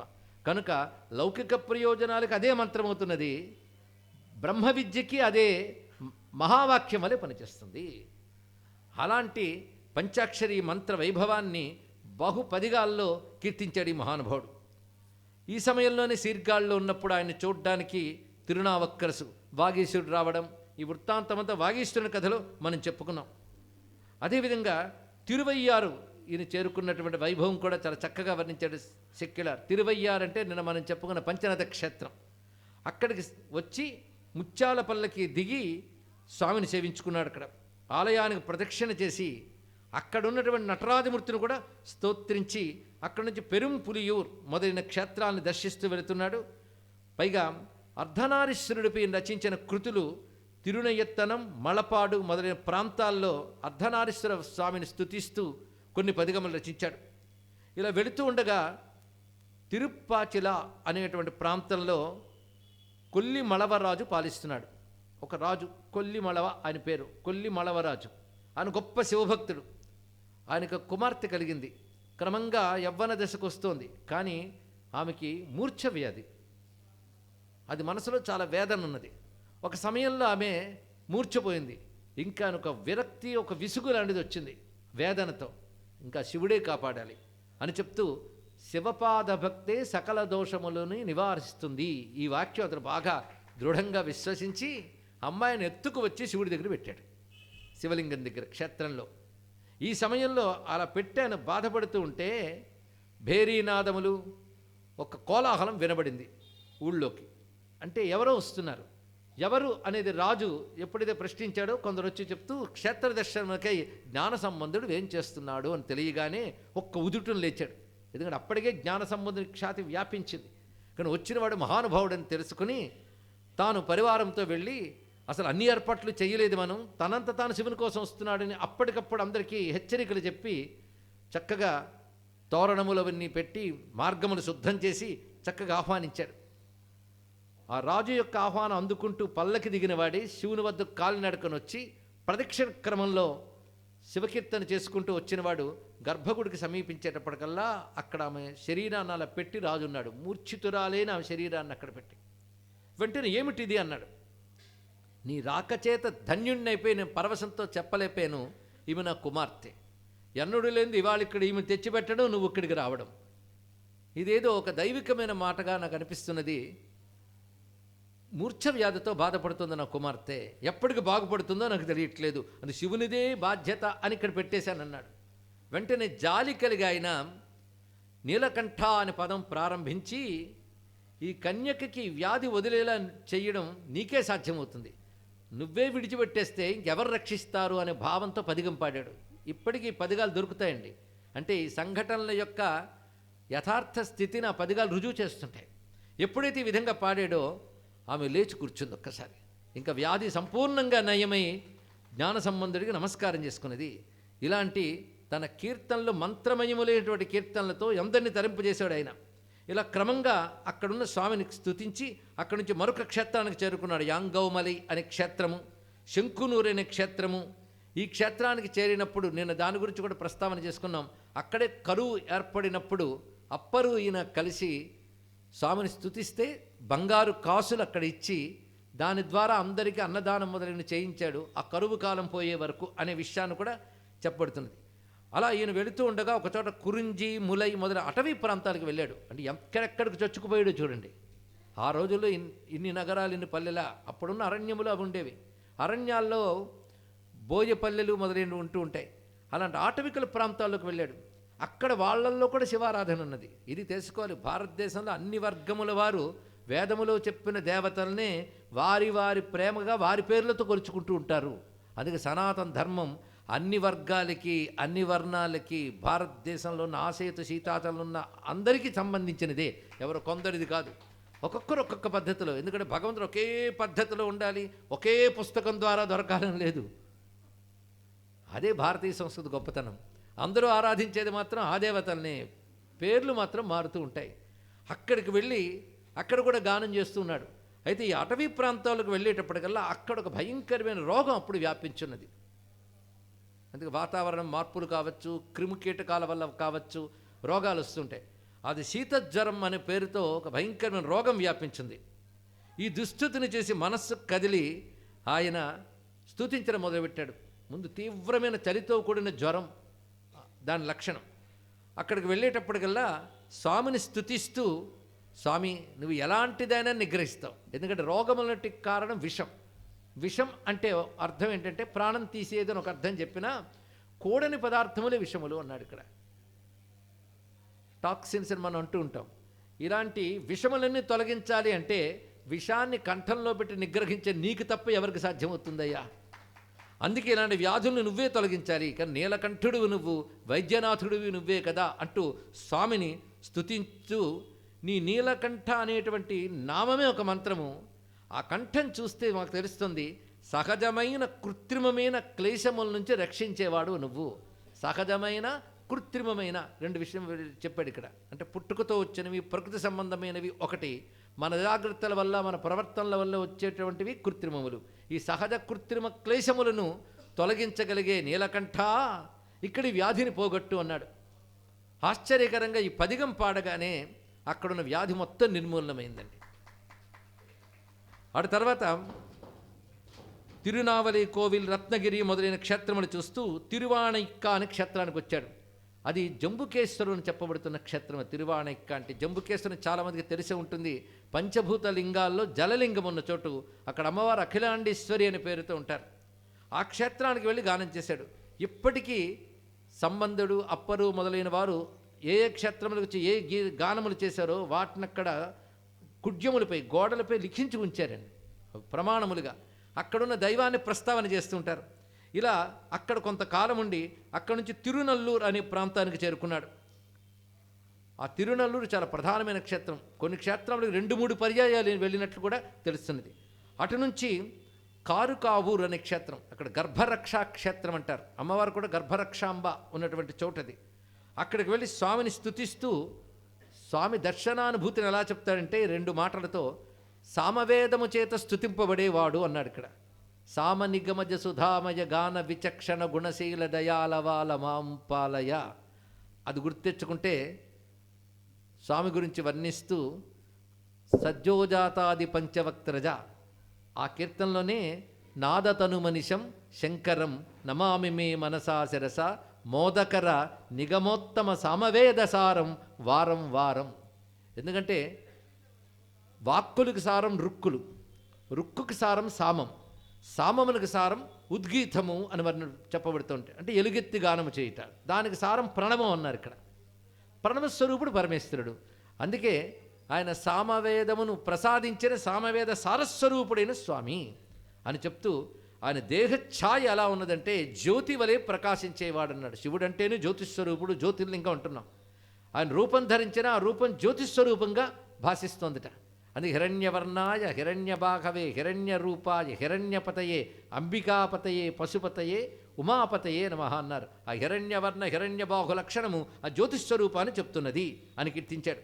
అయితే ఆ ఊరుకో ప్రత్యేకత ఏంటంటే, ఆ ప్రత్యేకతని అవల్ ఇవల్ నల్లూరు అనేటువంటి పదిగంలో చెప్పాడు. ఆ ఊర్లో ఒక సంఘటన జరిగింది, అది అక్కడ ఐతిహ్యంగా చెప్పబడుతుంది. ఒక దంపతికి వివాహమైన తర్వాత ఏదో వ్యాపార నిమిత్తమో ఏమిటో భార్యను ఆ ఊరిలోనే ఉంచి మరొక ఊరు వెళ్ళాడు భర్త. కొంతకాలానికి తిరిగి వచ్చేటప్పటికల్లా ఆమెకి మసూచి వ్యాధి వచ్చి శరీరంలో మార్పు వచ్చేసింది. తిరిగి వచ్చిన తర్వాత భార్యను తానే పోల్చలేకపోయాడు. నువ్వు నా భార్య కావన్నాడు. ఈ పొరపాటు ఒకటైతే, అప్పట్లో ఆమె చెల్లెలు చిన్నపిల్ల, ఇప్పుడు పెద్ద అయింది, ఆమె నా భార్య అన్నాడు. ఇప్పుడు ఆమె నా గతి ఏమిటని పరమేశ్వరుని శరణ పెడితే ఆమెకి వ్యాధి తొలగించి పోల్చుకునేట్టు చేశాడు అని చెప్తారు. దాన్ని ఒక పదిగంలో ఆయన చెప్పడం జరిగింది. అది అక్కడ ఉన్నటువంటి ఐతిహ్యాన్ని కూడా. అక్కడ స్వామిని సంబోధనలో తారి పరిసుయండయార్ అంటాడు, అంటే ప్రియమైన ప్రభువుగా ఉన్న స్వామి అని కీర్తిస్తాడు. ఆ స్వామికి ఆ పేరే అక్కడి నుంచి స్థిరం చేశారు ఇక్కడ. అలాంటి స్వామిని చూసి ఆడ తర్వాత వివిధ క్షేత్రములు, ఇందులో తిరుప్పవనూరు ఆవూరు, అక్కడున్న శివుడి పేరు పశుపతీశ్వరుడు అని పేరు. అవి తమిళ పదాల్లో పలుకుతారు, కానీ సంస్కృతం చూస్తే ఈ పదాలు కనబడతాయి. అలా క్రమంగా వెళుతూ ఉండగా ఒక చోట ఆయన తిరుప్పటీచరం అనే చోటు చేరాడు. పటీచరం అంటే పట్టీశ్వరం అనేదాన్ని. పట్టీశ్వరం క్షేత్రంకి వచ్చినప్పటికీ మంచి గ్రీష్మ ఋతువు, పైగా తమిళనాట గ్రీష్మం గురించి చెప్పనక్కర్లేదు, అక్కడ నిత్య గ్రీష్మమే, కొంచెం ఎక్కువ తక్కువ తేడాలతో. అలాంటిది ఆ మహాగ్రీష్మం తాపం బాగా అక్కడ ఉండేదిట. ఈయన ఆనందంగా వెళుతున్నాడు, వెనకాల వాళ్ళు వస్తున్నారు. చిత్రం ఏంటంటే అక్కడ ఆయన ఎంత పల్లకీలో వచ్చినా దిగి నడిచేవాడు క్షేత్రం వచ్చేటప్పటికల్లా. ఆ వేడి తీవ్రంగా ఉంటూ ఉంటే శివుని వద్ద ఉన్న భూతగణాల్లో కొన్ని ఒక అద్భుతమైన ఛత్రాన్ని, చల్లగా ఉండే గొడుగుని అవి నీడగా పెట్టి తీసుకెళ్తున్నాయట. అయితే భూతగణాల వరకు కనిపించట్లేదు, ఛత్రం మాత్రం కనబడుతుంది ఇక్కడ. వెంట ఉన్నటువంటి పరివారం ఆశ్చర్యపోయి ఈ ఛత్రం ఎక్కడి నుంచి వచ్చిందో మీద పడుతుందేమని వాళ్ళు పిడిపట్టుకునేవారు దానికి. అలాగా అడుగడుగున ఆయన చక్కగా చూసుకుంటూ వెళ్తున్నాడు. ఆ స్వామిని అప్పుడు స్తుతిస్తూ అంటాడు, మేరు పర్వతం మొదలుకుని అణువు వరకు సర్వాంతర్యామిగా ఎవడు వ్యాపించున్నాడో అతడు అమృతస్వరూపుడు. ఎటువంటి అమృతము అంటే అందరికీ సులభంగా లభించే అమృతము అన్నాడు ఇక్కడ. అంటే శివుడు ఒక అమృతం అంట. ఈ అమృతం ఎక్కడుంది? సర్వత్ర వ్యాపించున్నది. సర్వత్ర వ్యాపించినప్పుడు ఎక్కడికి వెళ్ళాలండి? అమృతాన్ని అక్కడికక్కడే స్వీకరించవచ్చు. అందుకే అందరికీ అందుబాటులో ఉన్న అమృతమే శివుడు అని ఒక మంచి పదిగాన్ని కూడా చెప్పాడు. అక్కడి నుంచి కుంభకోణ క్షేత్రానికి చేరుకున్నాడు. కుంభకోణం అత్యంత గొప్ప చారిత్రకమైనటువంటి క్షేత్రం. అక్కడ ఉన్నటువంటి తీర్థం కూడా అటువంటిదే. ఈ కుంభకోణంలో పరమేశ్వరుడి పేరు కుంభేశ్వరుడు. ఆ కుంభేశ్వరుని అద్భుతమైన రచన చేసి అక్కడి నుంచి కాయారోహణ క్షేత్రం, దీనిపై ముత్తిస్వామి దీక్షితుల యొక్క కీర్తన కూడా ఉన్నది. ఆ క్షేత్రానికి చేరి అక్కడ పరమేశ్వరుని కొలుచుకుని అటు నుంచి తిరునాగేశ్వరం, ఆ క్షేత్రంలో కూడా పరమాత్మని స్తుతించాడు. అటునుంచి తిరువడి మరుదూర్ అనే క్షేత్రానికి చేరుకున్నాడు. అక్కడ స్వామిని స్తుతిస్తూ ఆది అనేది లేనటువంటి అమృతస్వరూప అని ఒక పదిగం చేశాడు ఇక్కడ. ఆది లేదు అంటే సృష్టికి ఆది భగవానుడు, ఆయనకు ఆది అనేది లేదు కానీ ఆది మధ్యాంతరహితులైనటువంటి స్వామిని స్తుతిస్తూ వెళుతూ ఉండగా సరిగ్గా అడుత్తురై క్షేత్రంలో ఆయన ఉన్న సమయంలోనే శివపాద హృదయుడు వాళ్ళ నాన్న కూడా వీలైన తిరుగుతున్నాడు ఈయనతో పాటు. ఆయన ఏమన్నాడంటే, నాకు చాలా కాలం నుంచి ఒక శివయాగం చేయాలనుంది, అంటే రుద్ర సంబంధమైన యాగం ఒకటి విస్తార స్థాయిలో చేయాలనున్నదయ్యా అన్నాడు. మంచిదన్న మంచి సంకల్పం, అంటే నాకు శీర్గాళి వెళ్ళి చేయాలనుందన్నాడు. అది ఇంకా మంచిదన్నాడు, కానీ ద్రవ్యం లేదు నా దగ్గర అన్నాడు. సంకల్పం చాలా గొప్పది గనక మనకి ఇచ్చేవాడు ఇప్పుడు ఈశ్వరుడే అని తెలిసి శివునిపై పదిగం పాడాడు ఆ క్షేత్రంలో, అంటే అడుత్తురి అనే క్షేత్రంలో. అది పాడగానే పరమేశ్వరుని వచనం పలికి, అక్కడ బలిపీఠం వద్ద ఒక మూట ఉంది, అది తీసుకో అన్నాడు. వెంటనే చూస్తే బంగారు కాసులు ఉన్నటువంటి మూట, సహస్ర సువర్ణముల నాణెములు ఉన్నటువంటి మూట దొరికింది. ఇది అక్షయనిధి అనుగ్రహించిన సొమ్ము నిచ్చట మాట అనేటప్పుడు కూడా అక్షయనిధి అయిన పరమేశ్వరుడు ఇచ్చినది. ఇది తీసుకువెళ్ళి కర్తువు చేయి, నువ్వు నిష్కామంగా చేస్తావు కానీ లోకశాంతికి సకల దోష నివారణకి శివయాగాన్ని కొరత లేకుండా పూర్తి చెయ్యు అని దాని లక్ష్యం ఏంటో చెప్పి ఆ నిధిని అందించాడు.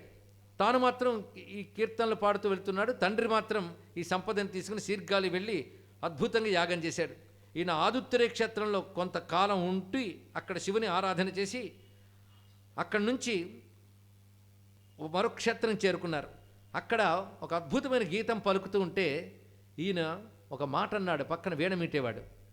కొన్ని మా వీణ తాళాలకు అందట్లేదండి అన్నాడు. ఇక్కడ వీణకు అందట్లేదు అంటే కొన్నిటి లక్షణం అలాగే ఉంటుంది నాయన అన్నాడు. అని మరొక పాట పాడేట, మా ధర్మడప్పిడి అంటూ పాడుతూ ఉంటే అపూర్వ రాగతాళాలతో ఆయన గానం చేశాడు.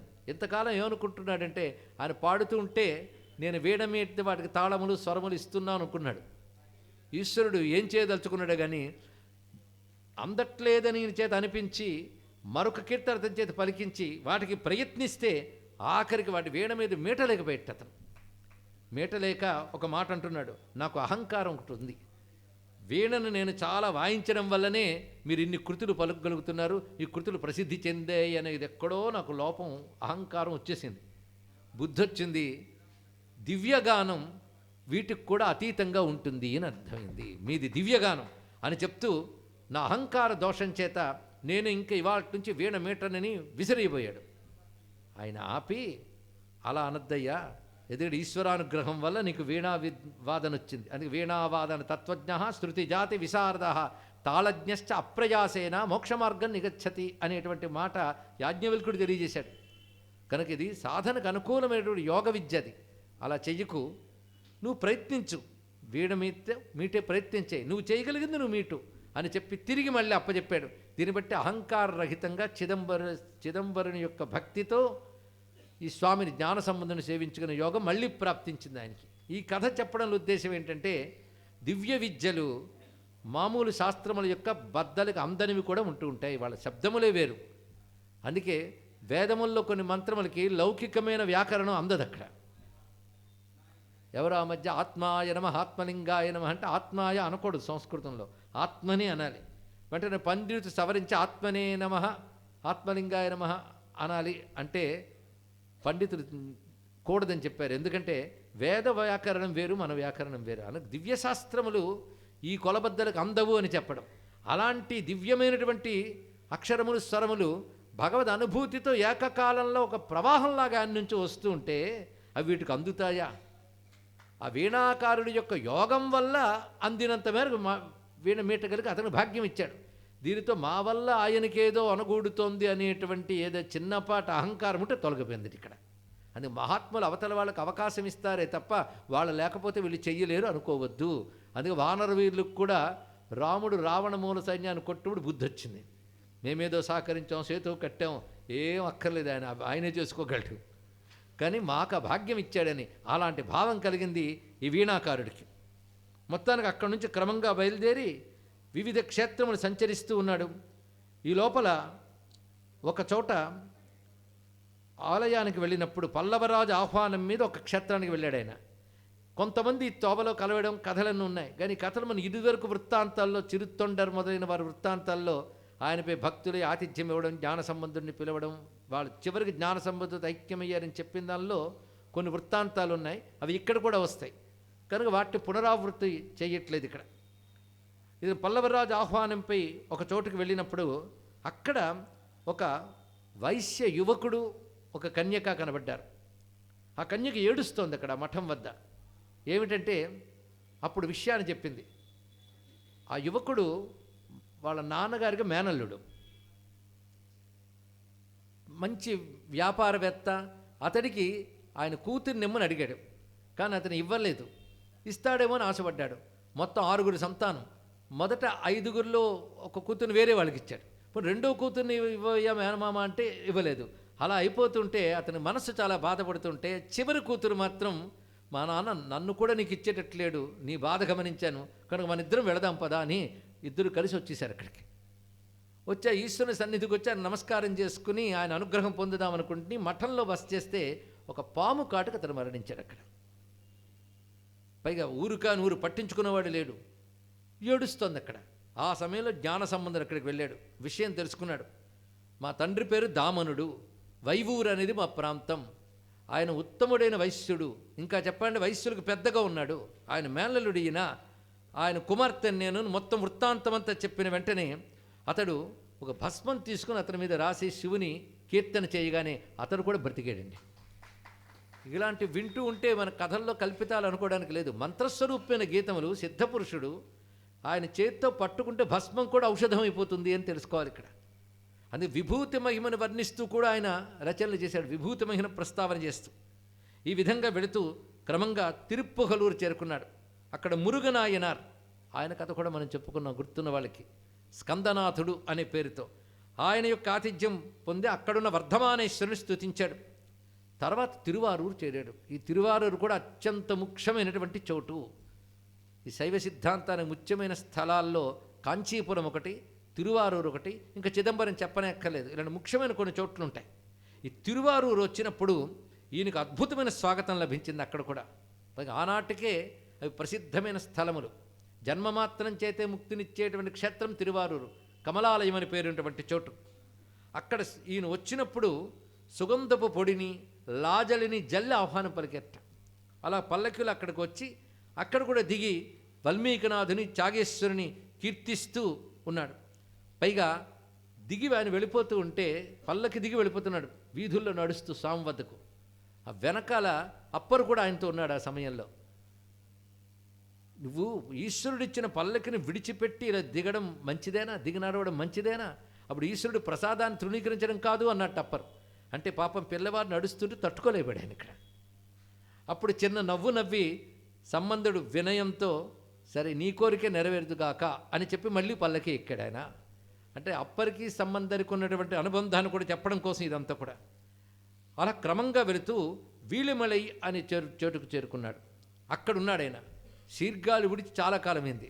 దాంతో శీర్గాళి భక్తులందరూ అక్కడికి వచ్చేసారు ఒకసారి చూడాలి అని, అంత అనుబంధం ఆయనతో. అప్పుడు వారందరితోనూ మాట్లాడుతూ, మీరందరూ వచ్చారు కనుక, శీర్గాళి నుంచి మీరు అందరూ వచ్చారు, మన స్వామి కూడా వచ్చాడా అని అడిగట. మన స్వామి అంటే తోణిపురై అప్పర్, అక్కడున్న శివుడు వచ్చాడా అంటే, ఇక్కడ కూడా శివుడే ఉన్నాడు కదా అంటే, సరే పదండి వెళదామని చెప్పి ఆ వీళమలై ప్రాంతంలో అక్కడున్న శివుడి గర్భగుడి దగ్గరికి వెళ్ళారు చూద్దామని. అక్కడికి వెళ్ళేటప్పటికల్లా అక్కడ శీర్గాళిలోని శివుడు ఇక్కడ కనబడ్డట్టు వాళ్ళకి. ఆయన అడిగాడుగా, వచ్చాడా అని అడిగారు కదా శీర్గాళి నుంచి, ఆయన వచ్చేసాడు. అంటే ఆయన శివుడే ఈయన శివుడే కంటే అదో క్షేత్రం ఇదో క్షేత్రమైనప్పుడు అక్కడో రూపం ఇక్కడో రూపం ఉండొచ్చు, ఒకడే శివుడు కావచ్చు. కానీ ఆ శీర్గాళి వాసులు ఇంతమంది రాగానే వారితో పాటు ఆయన కూడా వచ్చేసాడు జ్ఞాన సంబంధుని చూడాలని. ఆ శివునికి ఆయనపై ఉన్నటువంటి ప్రేమని ఇంత చక్కగా తెలియజేస్తున్నారు.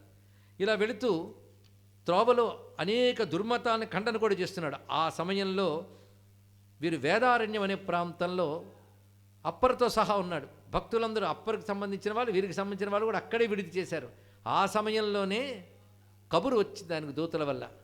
ఆ కథ మనం మొన్నటి కథలో ప్రస్తావన చేసుకున్నాం. దూతలు తెచ్చిన కబురు ఏమిటంటే, పాండ్యదేశపు రాజు విధి వక్రించి అవైదిక మతాలను ఆశ్రయించాడు.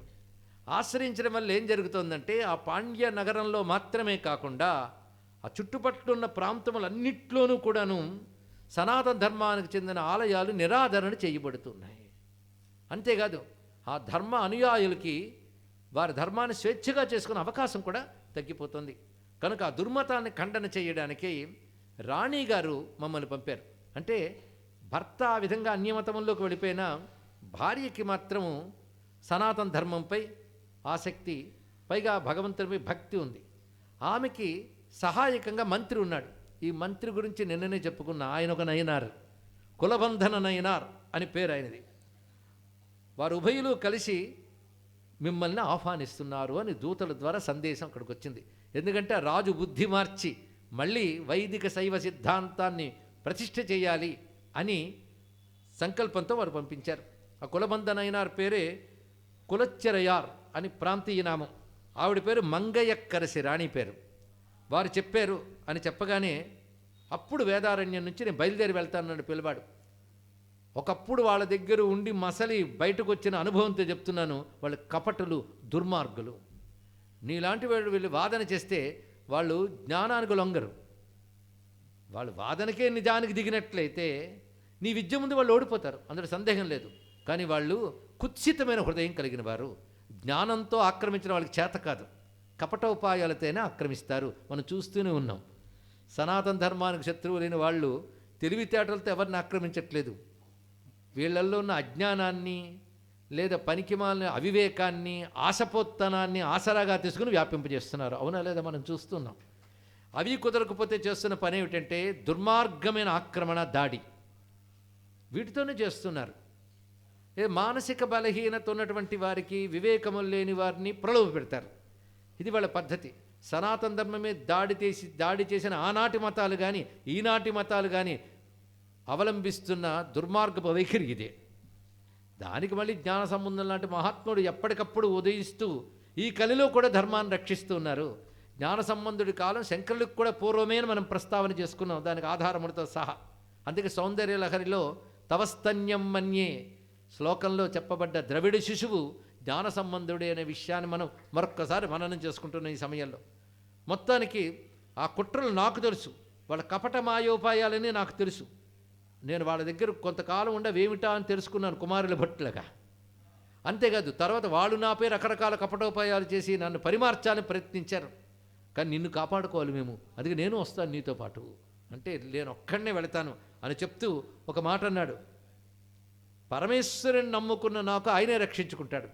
పైగా ఆయన తత్వమే పరమసత్యమని రుజువు చేయడానికి వెళుతున్నాను కనుక ఆయన రక్ష ఉంటుంది అని అక్కడి నుంచి బయలుదేరుతున్నాడు. అప్పుడు ఒక మాట అంటాడు, ఎవరు నిష్కల్మష మనస్సుతో శివపూజ చేస్తారో వారికి ఏ ఆపద వాటిల్లదు. కొన్ని మాటలండి, ముత్యాలంటి మాటలు. ఇలా పలికి ఆయన బయలుదేరుతూ, పైగా ముహూర్తం సమయం సరిగ్గా ఉందా బయలుదేరుతున్నది అంటే, వేయుర్ తోయులై అని ఒక పదిగం ఉంది, అది పాడి ఏ గ్రహదోషము శివభక్తుల్ని ఏమీ చెయ్యలేదు అని అద్భుతమైన మాట చెప్పాడండి. మళ్ళీ ధూర్జడి గారి పద్యం గుర్తొస్తుంది. గ్రహదోషంబులు దుర్నిమిత్తములు నీ కళ్యాణ నామమ్ము ప్రత్యగమున్ పెర్కొను ఉత్తమోత్తముల బాధింపగా నోపునే దహనున్ కప్పగజాలునే శలభ సంతానంబు నీ సేవ చేసి హతక్లేశులు కారుగాక జనముల్ శ్రీకాళహస్తీశ్వర. ఆ పద్యం ఎప్పుడు మర్చిపోకూడదండి. గ్రహదోషాలు ఎక్కువైపోయాయి, దుర్నిమిత్తాలు ఉన్నాయి. ఇది ఎవరో నీ భక్తి లేని వాళ్ళు అనాలి. ఎవరు నిత్యం శివనామం పలుకుతారో వాళ్ళ గ్రహదోషాలు ఏమీ చెయ్యలేవు, అరిష్టాలు ఏమీ చెయ్యలేవు. ఎలాగూ అంటే అగ్నిని కప్పడానికి మిడతలు వస్తే ఏమవుతాయి అన్నాడు ఇక్కడ. అలాగే శివభక్తుణ్ణి బాధించాలని ఏ వచ్చినా అవి దగ్ధమవుతాయే తప్ప వాటికి బాధ లేదు అంటూ ఒక పదిగం చెప్తాడు ముహూర్తాల గురించి. ఈ పదిగం చాలా విశేషం. కాలమెల్లా నల్ల నల్ల అని ఒక అద్భుతమైన పదిగం చెప్పాడు ఆయన.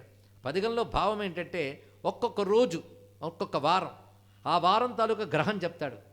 గ్రహశాసకుడైన ఈశ్వరుని దాని అనుబంధంగా చెప్పి ఆ గ్రహదనితం దోషం పోవుగాక అని వస్తుందండి. కనుక ఒక్కొక్క గ్రహం సూర్యోదయం సమయంలో ఏ గ్రహం ఉంటుందో దాన్ని అనుసరించి ఆ వారం ఏర్పడినప్పుడు సర్వగ్రహాధిపతి అయిన పరమేశ్వరుని నమ్ముకుంటే అన్ని గ్రహాలు అనుకూలమే అంటూ కాలమెల్ల నల్ల నల్ల అని అద్భుతమైన పదిగం పాడాడు ఆయన. ఒకప్పుడు అష్టగ్రహ కూటమిని వచ్చింది 60ల్లో. ఆ వచ్చినప్పుడు ఏవో ప్రమాద సూచకులు కొన్ని కనబడ్డాయి.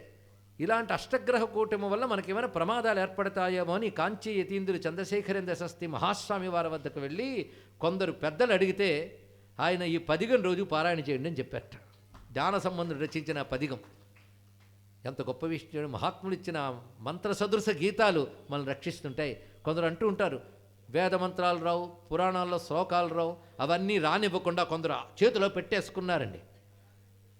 వాటికి ఏమీ తీసుకొని మంత్రాలు అంటే గీతాలు ప్రతివారు పాడ్డానికి ఇచ్చినట్టు భాగవతోత్తములు సనాతన ధర్మాన్ని సామాన్యుల వద్దకు కూడా తీసుకెళ్ళారండి. అంటే నోరు తిరక్క, అర్థం కాక, కష్టపడి ఏవో బాధలు పడి పలికే కంటే నీ బ్రతుకు నీవు బ్రతుకుతూ ఆ గీతాలు వింటూ అంటూ అనుకుంటూ ఉంటే జీవిస్తావు చాలు. ఇలాంటి మంత్రసదస్సు గీతాలను ఇచ్చినట్టు భాగవతోత్తములు, వాగ్గేయకారులు ఎంతమంది ఈ పుణ్యభూములు భారతదేశంలో ఆవిర్భవించారో. ఆసేతు సీతాచలం అన్ని భాషల్లోనూ, ఇందులో సందేహం లేదు. అటు మరాఠా దేశంలో జ్ఞానేశ్వరి లాంటివి మర్చిపోతామా? జ్ఞానదేవు లాంటి మహానుభావులు, తుకారాము లాంటి మహానుభావులు ఎన్ని రచించారు. అలాగే శైవ వాంగ్మయం కూడా గుజరాత్లో మహాపండితులు, మహారాష్ట్రలో, హిందీలో అన్ని చోట్ల ఉన్నారండి, అన్ని భాషల్లోనూ. మనం ఇప్పుడు ఈ గ్రంథంలో చెప్పుకుంటున్నవి ఇవి, ఇలా ఎందరెందరి కథలో.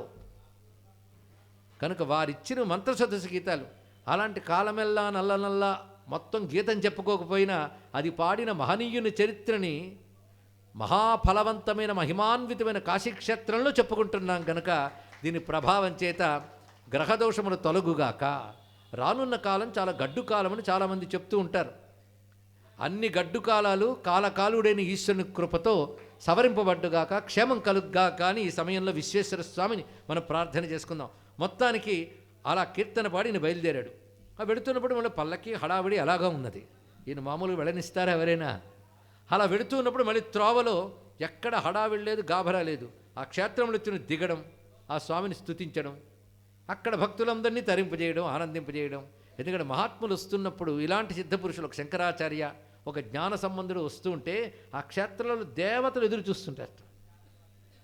అతడు మాపై ఒక శ్లోకమో గీతమో పాడితే బాగుంటుంది అని వాళ్ళు సంతోషిస్తారు. అలాగే శంకరులు ఎన్ని క్షేత్రాలు దేవతలపై స్తుతించలేదు. జ్ఞాన సంబంధుడు అలా స్తుతించాలని ఆయా ఆలయాల్లో ఉన్న శివపార్వతులు మొదలైన వారు అలా కోరుకున్నవారేమో. అందుకు వెళ్ళి అక్కడ కూడా గానం చేసి ఆ గాన ప్రభావం చేత అక్కడి వాతావరణం కూడా భక్తిమయమై దుష్ట ప్రవృత్తులు అక్కడి నుంచి తొలగిపోయేలా చేశాడు మహానుభావుడు. అలాగా వెళుతూ ఉంటే అక్కడ పాండ్య దేశంలో ఈ రాణికి, మంత్రికి మాత్రమే కాకుండా ఆలయంలో ఉన్న శివభక్తులకి, అర్చకులకి, వీరందరికీ శుభశకునాలు కనబడ్డాయి. పైగా అక్కడ దుష్టమతాన్ని వ్యాపింపజేసి ఆచార్య పీఠాలు ఎక్కి కూర్చున్నటువంటి ఆ దుష్టమతాల వారికి తెలియని అపశకునాలు కనబడుతున్నాయి. వాళ్ళకి ఏదో తెలియని భయం ఏర్పడిందిట, ఏది ఈయన అడుగు పెడుతూ ఉంటేనే ఆ ప్రభావం అలా కనబడింది అని వర్ణిస్తాడు సెక్యులర్. మొత్తానికి అప్పుడు ఏమంటున్నారంటే, శివరక్షకుడు వస్తున్నారు అని ఆయనకు బిరుదండి. అది తమిళంలో కూడా బిరుదు ఆయనకి సిద్ధమైపోయింది, శివరక్షకుడు. శివుడి చేత రక్షింపబడుతున్న శివరక్షితుడు కూడా, శివుని చేత రక్షితుడు, శివరక్ష అందరికి ఇచ్చేవాడు కూడా ఆయన. అటువంటి రక్షకుడు వస్తున్నాడు అన్నారు. రక్షకుడు అంటే ఆయనండి, అంతేగాని రక్షకుడు ప్రభు ఎవరెవరో అనుకోవద్దు. మనం రక్షించే భక్తులు ఎంతమంది ఉన్నారు, ఆయన స్మరణ చాలు మనం రక్షిస్తుంది. అలాంటి శివభక్తుడైన ఒక రక్షకుడు మన కోసం వస్తున్నాడు అని అక్కడ ఉండే భక్తులందరూ అనుకున్నారు. ఈయన వస్తూ ఉంటే ఆ వార్త ముందే కబురు వచ్చింది, వస్తామని చెప్పని పంపించారు కదా దూతల చేత. వాళ్ళు సిద్ధంగా ఉన్నారు. ఇప్పుడు ఈ సందడి ఎప్పుడైతే ఊరి పొలిమేరల్లో వినబడిందో ఆ వార్త రాణి, మంత్రి కూడా తెలుసుకుని చాలా సంతోషిస్తూ ఉంటే రాణి ఒక మాట చెప్తోంది మంత్రితో, మీరు ముందు వెళ్ళండి, కొంత పరివారంతో వెళ్ళండి, మహనీయుని ఊరికని తీసుకురాకూడదు, స్వాగతం పలకాలి, ఎదుర్కోలు పలకాలి మనం అని పంపించినది. ఆయన వెళుతూ ఉంటే ఈవిడ భర్త వద్దకు వచ్చి, నేను ఒక్కసారి ఆలయానికి వెళ్ళి పూజ చేసుకుంటానంది. అతనికి ఉన్న ఒక యోగ్యత లక్షణం ఏంటంటే, నేను మతం మారిపోయాను, నువ్వు చేసుకుంటే నేను అభ్యంతర పెట్టను, ఏదో లక్షణం ఉంది కొంతనేం. ఇప్పుడు మనం చూస్తుంటాం, భర్త ఒక మతం మారిపోతాడు, భార్య ఈ మతంలోనే ఉంటుంది, భార్య మతం మారిపోతుంది, భర్త ఈ మతంలోనే ఉంటాడు, ఇద్దరు కలిసి కొట్టుకుంటూ ఉంటారు. ఇలాంటివి ఎన్నో చూస్తున్నాం. దీని మీద కుటుంబ విచ్ఛిత్తుకు కూడా అన్యమతములు ఎంత ప్రమాదకరంగా పరిణమిస్తున్నాయో మీరు ఆలోచించండి. ఇక్కడ అరే యుగ యుగాల నుంచి అందరినో తరింపు చేసిన ఒక సనాతన ధర్మంలో ఉన్న మనకి నిన్న కాక మొన్న కన్ను విచ్చి బొడ్డూడినటువంటి వాడు బయలుదేరొచ్చి ఇది గొప్ప మతం అని చెప్తే వెర్రి వెంగళాయిల్లో వినడం ఏంటి, మారడం ఏంటండి? యుగ యుగాల నుంచి మహాత్ములు మాకు సాక్ష్యంగా ఉన్నారు, తార్కాణంగా ఉన్నారు. ఈ మతంలో ఉంటే ఎంత ఉన్నత స్థితిని పెడతామని. ఈ మతమే రాజ్యాన్ని, దేశం మొత్తం ఏలినప్పుడు ఈ దేశం ఎంత వైభవంగా ఉన్నదో రుజువు చేసినటువంటి మహానుభావులు లేరు. ఆలోచించాలి. వాళ్ళు ఆక్రమించిన దగ్గర నుంచే దుస్థితి మొదలైంది, ఇది తెలుసుకోవాలి. అంతే మళ్ళీ సనాతన ధర్మం మీద అభిమానం ఉన్నవాడు మాత్రమే పాలకుడైతే దేశానికి అభ్యుదయం జరుగుతుంది, అగ్రరాజ్యాలు కూడా గడగడలాడేటంత స్థితికి వెళుతుంది సనాతన ధర్మం అని ఇటీవల కాలంలో రుజువు అవుతూ ఉన్నదే. అందుకు దేశాన్ని బాగు చేస్తుంది, యుగ యుగాల నుంచి ఎందరినో తరింపజేస్తున్నది, కొందరికి ముక్తినిస్తే కొందరికి దుర్గతి లేకుండా చేస్తున్నటువంటిది సనాతన ధర్మం మాత్రమే సద్గతినిస్తున్నది. ఇది తెలుసుకోవాలి ఇక్కడ. అది సత్యం రుజువవుతుంది. కానీ మూర్ఖత్వం చేత వాళ్ళు చూపించిన ప్రలోభాలకో కపటోపాయాలకో ఒకటి వాదన నిజమైందంటే వాదనలో సత్యం ఉందని కాదు, వాడిలో వంచనా శైలి కూడా ఉంటుంది. అలాంటి వాటికి కొందరు లొంగిపోతూ ఉంటారు. అవతల వాడికి పటుత్వం లేకపోతే ఒకడు గట్టిగా 10 సార్లు చెప్తే దీన్ని బ్రెయిన్ వాష్ అంటారు, దానితో మారిపోవడం జరిగిపోతుంటుంది. హిందువులు వాళ్ళ పిల్లలకి సనాతన ధర్మం గురించి ఏమీ చెప్పకుండా పెంచుతుంటే, స్కూళ్ళకి కాలేజీలకి పంపుతుంటే అక్కడ హాస్టల్స్లోనూ స్కూల్స్లోనూ చేరినటువంటి వాళ్ళు చేసేది బ్రెయిన్ వాషే. దానివల్ల వాళ్ళ మతాలు మారి మనకు కనబడుతుంటారు, అప్పుడు చేసేది ఏమీ లేదు. కనుక అది ఎంత ప్రమాదకారో తెలుసుకొని మొదటి నుంచి ఇవన్నీ అలవాటు చేయాలండి పిల్లలకి ధర్మం యొక్క గొప్పతనాన్ని. వీలైతే ఇలాంటి మహాత్ముల చరిత్రను నూరు పోయాలి చిన్నతనం నుంచి. నిన్న మొన్నటి వరకు వచ్చిన స్వామి వివేకానంద వరకు, ఛత్రపతి శివాజీ వరకు ఇలాంటి మహాత్ముల చరిత్ర పిల్లలకు నూరితే అప్పుడు వాళ్ళకి తెలుస్తుంది ఇది నా సనాతన ధర్మం, ఇది నా వైదిక ధర్మం, దీని నుంచి చెక్కు చెదర్రాదు అనేటువంటి పటుత్వం కలుగుతుంది వాళ్ళకి. ఇంత చరిత్ర, ఇంత వైభవం వెతికిన వాళ్ళలో కనబడదే. కొన్ని వేల ఏళ్ల ఆయువు మాత్రమే ఉన్నటువంటి అవి ఎక్కడా? కోట్ల సంవత్సరాల నుంచి వస్తున్న సనాతన ధర్మం ఎక్కడా? ఈ భావం తెలియాలి.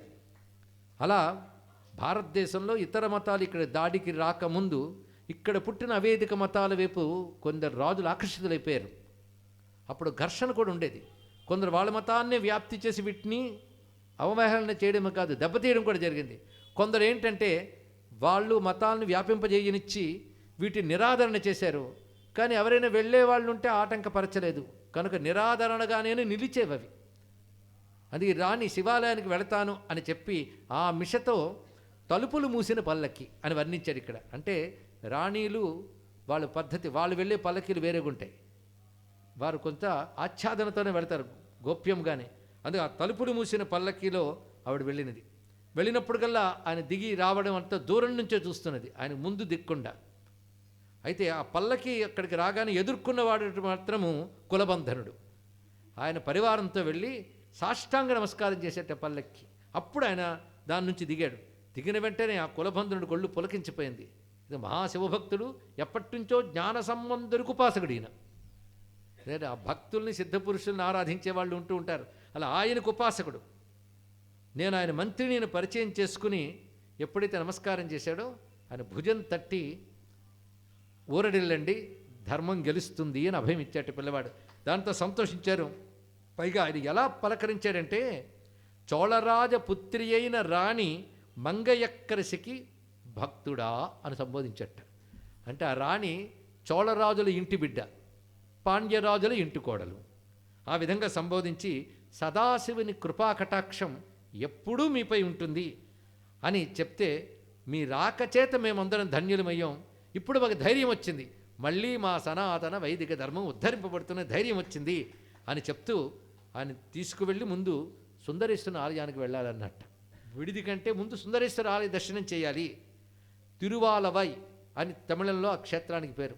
ఆ తిరువాలవా ఈశ్వరుని దర్శించాలి అని అనగానే తీసుకువెళ్ళారు అక్కడికి. ఆకాశాన్నంటున్న గోపురాలతో ధ్వజములతో అద్భుతమైన క్షేత్రం సుందరేశ్వర మందిరం. ఈ సుందరేశ్వర మహాత్మ్యం గురించి కూడా మనం నిన్న మొన్న అనుకున్న హాలాస్య క్షేత్ర మహాత్మ్యంలో చెప్పబడుతున్నది. స్వామి పేరు హాలాస్యుడు, దివ్యక్షేత్రం అది, శివుడు ఎంచుకున్న క్షేత్రం అది. అది కదంబవనములతో కూడుకుని ఉన్నది. అక్కడ ఆ మధ్యలో ఒక వటవృక్షం, అక్కడ దక్షిణామూర్తి స్వరూపంతో స్వామి ఉన్నాడు. అందుకే అది కదంబవన సముపేతం గనకనే అమ్మవారి శ్యామలాదేవి రూపంతో అక్కడ ఉన్నారు.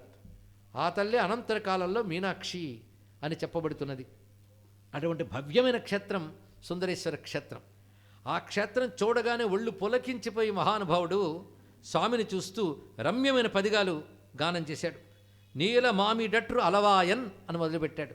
అంటే విషాన్ని మింగి నీలకంఠుడివైన ఓ సుందరేశ్వర అని ప్రారంభిస్తూ, పైగా విషం మింగితే కంఠం నలుపెక్కిపోయింది, అప్పుడు అందానికి దెబ్బ కదా అంటే విషం మింగి నీలకంఠుడివై మరింత అందంగా ప్రకాశిస్తున్న సుందరేశ్వర అనే భావంతో పదిగాన్ని అద్భుతంగా కీర్తించి నమస్కరించి ఆలయంలోంచి వస్తుంటే వెనకాలే ఆయన ఎదుర్కొన్నటువంటి పరివారంతో ఉన్నాడు కదా మంత్రి.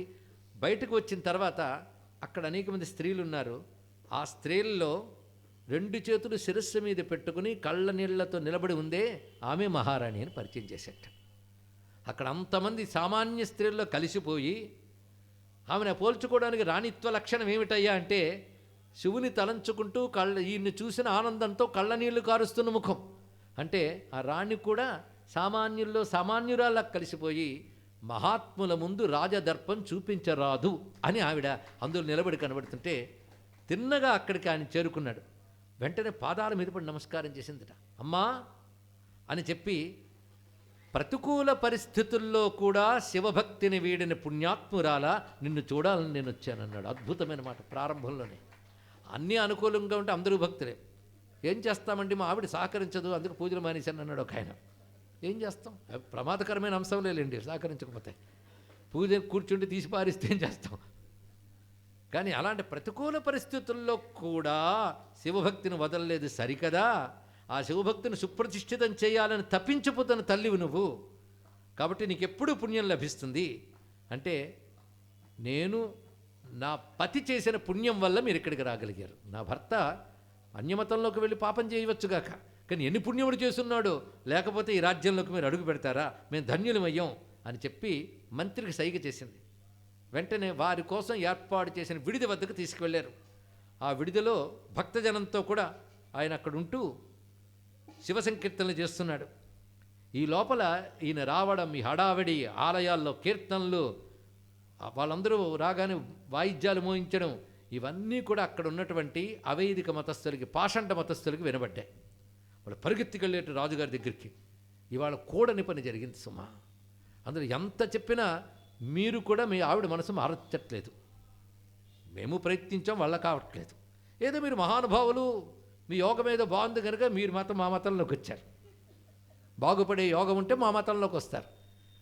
మీ భార్యకి ఇంకా యోగం రాలేదు, మీరు మార్చలేకపోతున్నారు. ఎందుకంటే ఆమెపై ఏదో మెత్తదనం మీకుంది, ప్రేమ, అందుకు మీరు మార్చలేకపోతున్నారు. ఇప్పుడు ఎక్కడికి పోయిందో తెలుసా, అది పవిత్రమైనటువంటి మా మతముతో తేజరిల్లుతున్న మీ రాజధాని నగరములోకి మళ్ళీ వైదిక శైవులు ప్రవేశించారు. వాళ్ళని చూడడం వల్ల మేము పాపులమైపోయామో అనిపిస్తుంది. ఎందుకంటే వాళ్ళు అస్పృశ్యులు, వీళ్ళు వాళ్ళ అస్పృశ్యులు ఎవరు, శివభక్తులు, సనాతన ధర్మంలో ఉన్నవాళ్ళు. అందుకే అంటుంటారు మతం మారేమమ్మా, మీరు ఇచ్చే ప్రసాదం మేము తినం అనేవాళ్ళని చూస్తుంటారు. దౌర్భాగ్యం. అంటే వాళ్ళకి బాగుపడే యోగం ఎప్పుడూ లేదు. ఎందుకు, ప్రసాదం కడుపులో పెడితే బ్రతుకు బాగుపడే యోగం ఉంటుంది, అది కూడా వాడికి లేదుట, ప్రసాదం తినట్ట. అలాంటి వాళ్ళని మనం దరిదాపులకు రానివ్వకూడదండి. ఏం చేస్తామండి, పని మనుషులు దొరకట్లేదు, వాళ్ళనే పెట్టుకున్నామంటే అదొక దౌర్భాగ్యం. కానీ వాళ్ళు వీళ్ళని అంటారట ప్రసాదం ముట్టుకోమని, అంత దౌర్భాగ్యం. అయితే మాకు సూర్యుడు ప్రసాదమే, సూర్యుడు భగవానుడే, నీరు భగవానుడే, ఇది మా మతంలో. అందుకే మాకు ఎండ కూడా ప్రసాదమే. మీరు సూర్యకాంతి సోకర చోటుకు పొండి అని చెప్పాలి వాడికి అక్కడ. అంతే కదా, మనకు అన్ని భగవత్ స్వరూపాలు. వాళ్ళు ఒప్పుకోడు. ప్రకృతిని భగవంతుడు అంటే కోపం వస్తుంది వాళ్ళకి. అంత భగవంతుడిని మీరు ఉదయించి అస్తమించే సూర్యుడితో పోలుస్తారంటారు, అది వితండవాదం. అవును కామోస్ అంటారు మన పిల్లలు. అరే, సూర్యుడికి అతీతమైన వాడే భగవానుడు అని చెప్తుంది మన మతం. ఆయనే సూర్యుని ద్వారా మనల్ని అనుగ్రహిస్తున్నాడని చెప్తుంది ఆ మతం. ఈ సూక్ష్మం చెప్పలేకపోతున్నాం మనం. కనుకనే ప్రకృతిని పూజించేవారు, విగ్రహంను పూజించు మూర్ఖులు హిందువులు అంటే, ప్రకృతిని పూజించేవారు, విగ్రహాన్ని పూజించు గొప్పవారు హిందువులని మనం చెప్పాలి. అందులో గొప్పతనం ఏంటో చెప్పచ్చు మనం సులభంగా. ప్రకృతిలో కూడా భగవంతుని చూడలేటువంటి మూర్ఖులకి ఎప్పుడు భగవద్ అనుగ్రహం లభిస్తుందండి? కిగుంశిలాయచ క్షయనాయచ, చిన్న గులకరాళ్లల్లో ఉండి శివునికి నమస్కారం అంటుంది రుద్రం. ఎంత చూపిస్తుంది? పాగుంసాయచ రజస్యాయచ, ధూళికణాల్లో రుద్రుడికి నమస్కారం. సర్వత్రా పరమేశ్వరుని దర్శించినటువంటి సంస్కృతి. విశ్వమయుడు శివుడు, విశ్వాతీతుడు శివుడు, అతడే విశ్వేశ్వరుడు అని చెప్తున్నది. అలాంటిది వాళ్ళు వెళ్ళి ఆయనతో మాట్లాడుతూ, ఇవాళ మనం చూడడం వల్లే చాలా బాధగా ఉన్నది, వాళ్ళు వచ్చారని. వెంటనే రాజు అంటున్నాడు, 3 ఆకులు ఎక్కువ చదివాడు ఇవిడ అంటే. కొత్తగా పుచ్చుకున్న వాళ్ళకి కొత్త ఆవేశాలు ఉంటాయి, ఏం చేస్తాం. అసలు పుట్టిన వాళ్ళకంటే కొత్తగా మారిన వాళ్ళకే లేనిపోని వికారాలు చాలా ఉంటాయి. అందుకే ఆయనాడు స్వామి వివేకానంద చెప్పిన మాట గుర్తొస్తుంది. ఒకడు మతం మారాడంటే నీలో ఒకడు తగ్గాడని అని కాదు, నీకో శత్రువు పెరిగాడని అర్థం అని చెప్పాడు మహానుభావుడు. చూడండి ఎంత గొప్ప విషయం. ఏదో అంటున్నాడు, నాకు మీరు ఆ శైవులు వచ్చారన్న మాట చెప్తేనే నాకు కంపరంగా ఉన్నదే, దీనికి పరిష్కారం ఏంటో మీరే చెప్పండి అన్నాడు. ఎందుకు ఎవడు వాడు వచ్చిన వాడు ఎవడు? అదేదో శీర్గాళి నూరుందిట, అక్కడ సోలం పట్టుకున్న దేవుడున్నట్ట, ఆయనకి జ్ఞానం ఇచ్చట. ఈ చాటింపు వేసుకుంటూ తిరుగుతున్నాడు. పైకి ఎంతా చూసి పెద్ద పండితులను చూసాం, చిన్నపిల్లాడే మేము చూసాం. ఆయన వచ్చి వెళ్ళడం, ఆయనకు పల్లకి ఊరేగింపు, ఆ పల్లకి మా శివుడు ఇచ్చాడని చెప్పుకుని డాపు కొట్టడం, ఇది కనబడుతున్నది. దానికి ఏం చేయాలన్నాడు రాజు. మేము చెప్పింది నువ్వు ఆమోదించాలి. వాళ్ళు అక్కడ విడిది చేశారు. ముందుగా మొత్తం ఆ విడిదికి నిప్పు పెట్టాలి. ఏమంటావు? అది వాళ్ళు అహింసా పరమో ధర్మం అనుకుంటారండి, అందుకే ఈ పని చేస్తున్నారు. తెలుసుకోవాలి, వాళ్ళకి అహింసే గొప్ప ధర్మం, అందుకే ఇలాంటి పనులు చేస్తారనమాట వాళ్ళు. పొరుగువాడిని ప్రేమించుము మాట, పొరుగువాడు నీవాడిగా మార్చిన తర్వాత ప్రేమించుము అనేది మన హృదయంలో ఉన్నమాట ఇక్కడ. కానీ వినడానికి మాత్రం దయ, కరుణామయుడు ఇవన్నీ, కానీ లోపల ఉన్నదంతా కల్మషమే, వంచన, హింస, అవి తప్ప మరొకటి ఉండవు. అందుకే నిప్పు పెట్టాలంటే బాగుంది ఈ మార్గం కానివ్వండి అన్నాడు. వెంటనే ఆ రాత్రి వెళ్ళి నిప్పు పెట్టారు ఇక్కడ. ఎప్పుడైతే నిప్పు పెట్టారో అది కూడా పెద్ద విడిది దాటి వస్తుంది. జ్ఞానసముద్రికి వార్త తెలిసింది, ఆ అగ్నిశకలు వస్తున్నాయి, భక్తజనులందరూ కూడా అందులోనూ ఉన్నారు. అప్పుడు ఒక్కసారిగా పరమేశ్వరుని ఉద్దేశించి ఒక పదిగాన్ని గానం చేశాడు ఆయన. ఎప్పుడైతే ఆ పదిగం గానం చేశాడో వెంటనే అగ్నిజ్వాలని చల్లారి ఏం చేశాయంటే రాజులకు ప్రవేశించే అగ్నిజ్వాలన్నీ కూడా. దానితో రాజుకి భయంకరమైన ఉష్ణం వచ్చిందండి. సామాన్యమైనటువంటి జ్వరం కాదు, తీవ్రమైన వేడి. అంటే ఈ అగ్నంతా ఆయనలోకి వెళ్ళిందా అన్నట్లు. ఎందుకంటే పదిగంలో మాట ఉంటుంది, వారు పెట్టిన నిప్పు మెల్లగా అసలు దోషిని చేరుగాక అని పదిగంలో వాక్యం ఉంది. మెల్లగా అన్నాడు ఆ మాట. ఎందుకంటే రాణి యొక్క ఐదవతనం కాపాడాలి. ఆ మెల్లగా అన్న మాటలో ఏముందో మహానుభావుడిది. మొత్తాన్ని మెల్లగా ప్రవేశించి జ్వరం తీవ్రమైపోయింది. దానితో వీళ్ళొచ్చి మేము తగ్గిస్తాం మంత్రం, మా మంత్రాలు మాకున్నాయి కదా అని బయలుదేరారు. వాళ్ళు చెప్తుంటారు కదా స్వస్థత, సువార్తలు, మంత్రములు ఇవన్నీ చెప్పడం మొదలెట్టారు వాళ్ళు ఇక్కడ. పైగా నెమలి ఈకలు పట్టుకుని విసురుతుంటారు, వాళ్ళకి అది పద్ధతి. ఆ మంత్రాలు పట్టు అంటే అప్పుడున్న మతాల గురించి కదండి, మీకు ఇప్పుడు మతాలు గుర్తొస్తున్నాయేమో, నేను అప్పుడు వాటి గురించి చెప్తున్నాను. ఇప్పుడు మీకు గుర్తొస్తున్నాయి అంటే ధర్మేతరములన్నీ ఇలాగే ప్రవర్తిస్తాయి, అప్పుడైనా ఇప్పుడైనా. అవి ఎలా కాలగతిలో కళ్ళకి కానరోకుండా పోయాయో ఇవి కూడా అదే స్థితికి పొందుతాయని దీన్ని బట్టి అర్థం. మొత్తానికి వాళ్ళు వెళ్ళి ఈ రోగం పోగొట్టాలని విసురుతున్నట్ట. ఆ వేడికి వాళ్ళు ఆ నెమలి ఈకలతో విసురుతుంటే అవన్నీ కాలిపోయాయి. ఆ పిడులు చేతిలో పిడుండి విసురుతుంటారు కదా, అవి కాలిపోవడమే కాకుండా ఆ పిడులు ఊడిపోయి వాటిని నిప్పురవ్వలు పడుతున్నాయి వాటికి. అలాగా పైగా వాళ్ళు కూడా నీళ్లు జల్లడం ఉంటాయి కదా, పవిత్ర జలము జల్లుట. అందుకు మన నదుల్లో తీర్థములు కూడా రాజకీయ పలుకులు పడితో తీసుకొనుట మనం చూస్తూనే ఉన్నాం. వాళ్ళకి ఆ తీర్థముల మీద తీర్థబుద్ధి లేదు, కానీ ఇప్పుడు వాటాలు కావాలి. ఏదో మతం మార్చుటకు, పవిత్ర జలము జల్లుటకు. ఇంకా దౌర్భాగ్యం ఏంటంటే ఈ మధ్య గంగాజల్ అని పెట్టి దాని మీద వాళ్ళ దేవుడి పేరు పెట్టేసి పవిత్ర జలము మా మతంలోకి మారినతో జల్లుదుము అని పెడుతున్నారు. మళ్ళీ అక్కడ గంగ దిక్కుట. ఏం దౌర్భాగ్యం అండి. ఏం వాళ్ళ దేశాలను తెచ్చుకోవచ్చుగా నీరు. మళ్ళీ హిందువులు పవిత్రంగా భావించే గంగనే వాళ్ళు పవిత్రం అంటారా? సరే, భావదోషం ఒకటి ఉంది కదా వాళ్ళ దగ్గర, గంగ కూడా వాళ్ళ దగ్గర పనిచేయదు, గుర్తుపెట్టుకోండి. భావదోషం ఉన్న వాడి దగ్గర తీర్థం పనిచేస్తుందా? సరే, మొత్తానికి ఏవో పనులు చేశారు, అవలేదు. అప్పుడు రాణి ఆత్రంతో మంత్రితో ఒక మాట అన్నది. ఏమిటి ఇంత జ్వరం ఏమిటి అంటే, వాళ్ళు కోడని పనిచేశారమ్మా. మనం ఎంతో భక్తిగా తెచ్చుకున్నటువంటి మహానుభావునికి అగ్ని ద్వారా ఈ ప్రమాదం చేసే ప్రయత్నం చేశారంటే ఒక బాధ కలిగింది ఆమెకి. ఎంత పని జరిగింది. ఏదో ధర్మరక్షణ కోసం తీసుకొచ్చి ఆయన్ని ఇబ్బంది పెట్టిన వాళ్ళం అవుతున్నాము కదా అంటే, ఆయనకి ఏ ఇబ్బంది లేదేమో, ఆయన క్షేమంగా ఉన్నారు. ఆయనకి చేసిన పాపబలం ఇక్కడికి ఇలా వచ్చింది అని చెప్పగానే రాణి తిన్నగా వెళ్ళి భర్తతో ఉంటుంది, ఏవేవో చికిత్సలు చేస్తున్నారు, ఔషధాలు ఇచ్చారు, ఇదిగో వీళ్ళేవో మంత్రాలు అంటున్నారు, మళ్ళు అంటున్నారు, వీటి వేటికి తగ్గలేదు కనుక మరొక్క ప్రయత్నం చేద్దాం. ఒక మహానుభావుడు ఇక్కడికి విచ్చేశాడు, ఆయన్ని పిలిపిస్తే మీ వ్యాధి పోతుందేమో, ప్రయత్నిద్దాం అనగానే ఆ స్థితిలో ఏమనిపిస్తుంది, ఈ మతాలు సిద్ధాంతాల కంటే ఆరోగ్యం బాగుండడం మంచిది, ఇది పట్టేశారండి. అది అనారోగ్యపూరితులు హాస్పిటల్లో బాధపడుతుంటే అక్కడికి వెళ్ళి మీకోసం ప్రార్థన చేసేదము అని మొదలెట్టి ఆ మానసిక స్థితి అప్పుడు సరిగ్గా ఉండదు కనుక వంచన చేస్తారు. అసలు అలాంటి వాళ్ళని రానివ్వకుండా వైద్యశాలు కట్టడి చేయాలి. అది వీళ్ళే వైద్యశాలలు పెట్టి చేయడం మనం చూస్తున్నాం. అంత ప్రార్థన చేసే కాడికి మందులు ఇవ్వడం ఎందుకు అనే ప్రశ్న రాదు. ఏం చేస్తాం? కనుక అలాంటి వాళ్ళు రాగానే వాళ్ళ చేతిలో ఒక విష్ణు శాస్త్రం పెట్టి పడుకొనైనా తగ్గుతుందంటే తప్పకుండా బాగుంటాయండి. జరిగింది ఇటీవల కాలంలో. నీ రోగము తగ్గట్టుకు ప్రార్థన చేసేదము అంటే నా ప్రార్థనలు నాకున్నాయి, నీ బుద్ధి బాగుపంటుకు నేను ప్రార్థన చేసేదను అని విష్ణు శాస్త్రం చదివాడు ఒక ఆయన. వాళ్ళు పారిపోయారండి. ఇలా జరగాలి. వాడోడు ప్రార్థన చేయడానికి ఋషులు ఇచ్చిన మహామంత్రం ఋషి పరిగీత లక్షలు ఉన్నాయి. నువ్వు చెప్పు గట్టిగా ఎలుగెత్తి అచ్యుత అనంత గోవింద అని. అది దివ్యమంత్రం కనుక దుష్టశక్తులు పారిపోతాయి, నువ్వు బాగుపడతావు. వీళ్ళు తెలియాలండి. అందుకే అతన్ని పిలిపిద్దామా అనగానే సరే కానీ అన్నాడు. ముందు జబ్బు పోవాలి. ఇంతవరకు మాయ మాటలు చెప్పిన వాళ్ళు చేయలేకపోయారు. ఎప్పుడైతే రాని ఆనందపడి కబురు పంపించింది వారిని మర్యాదలతో తీసుకురండి అని. మర్యాదలతో ఆయన వచ్చాడు. ఆ వస్తున్నప్పుడు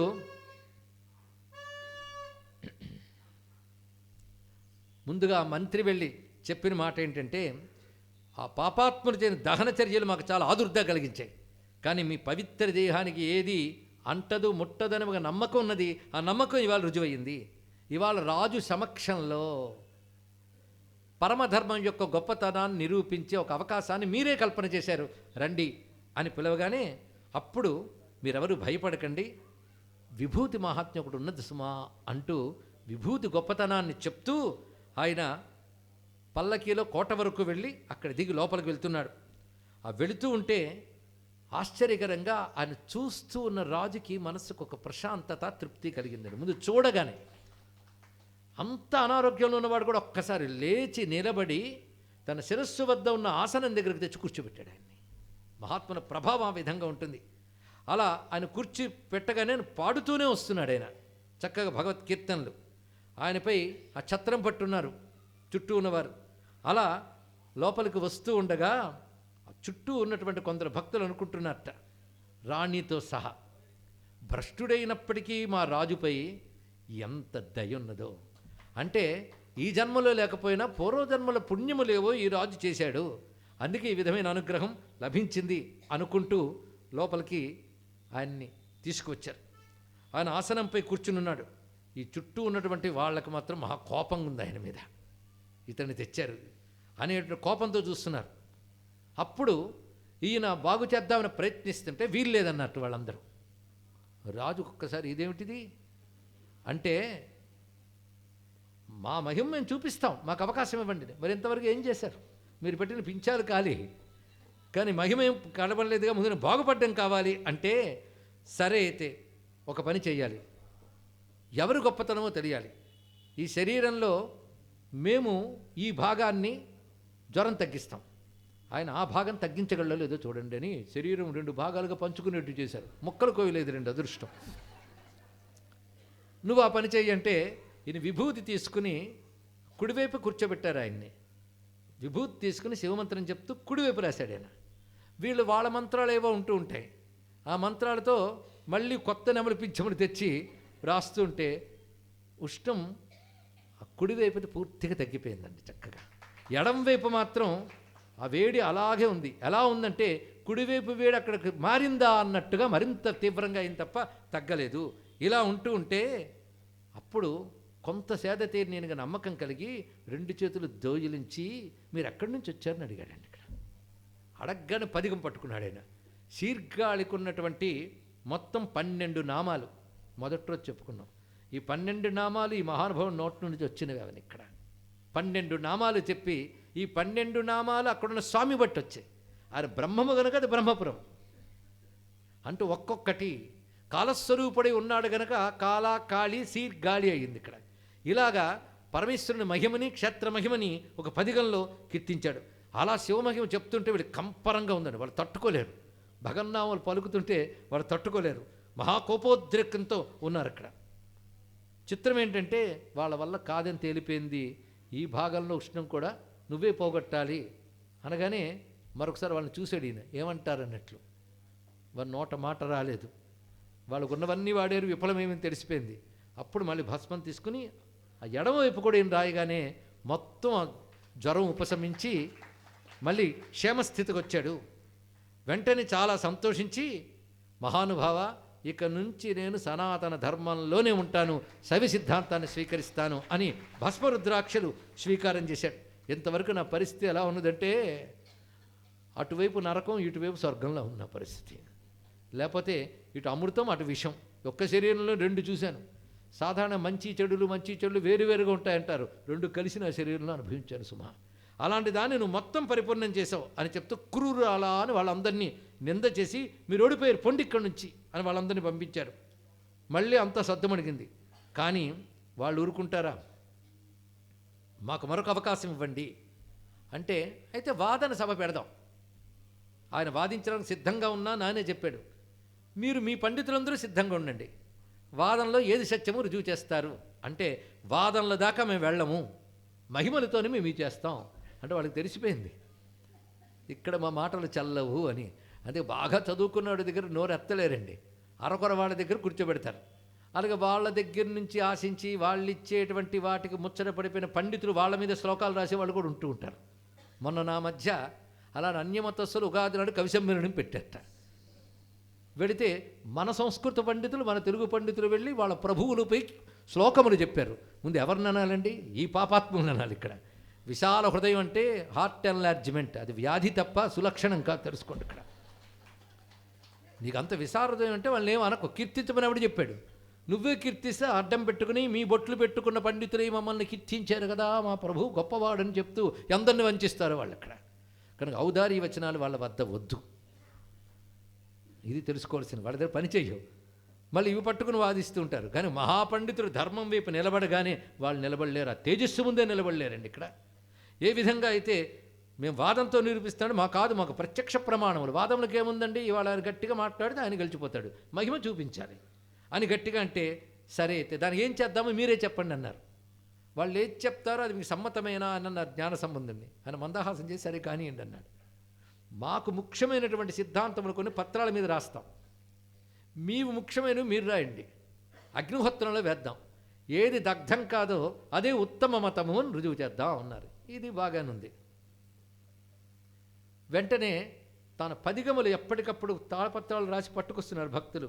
అది చూసి అందుకు పుగలూరులో, తిరునల్లూరులో తాను రచించినటువంటి ఒక పదిగం పత్రం తీశాడు. ఈయన తీసి శివాయ నమః అంటూ అగ్నిహోత్రంలో వేశాడు. మీరు వేయండి అన్నాడు.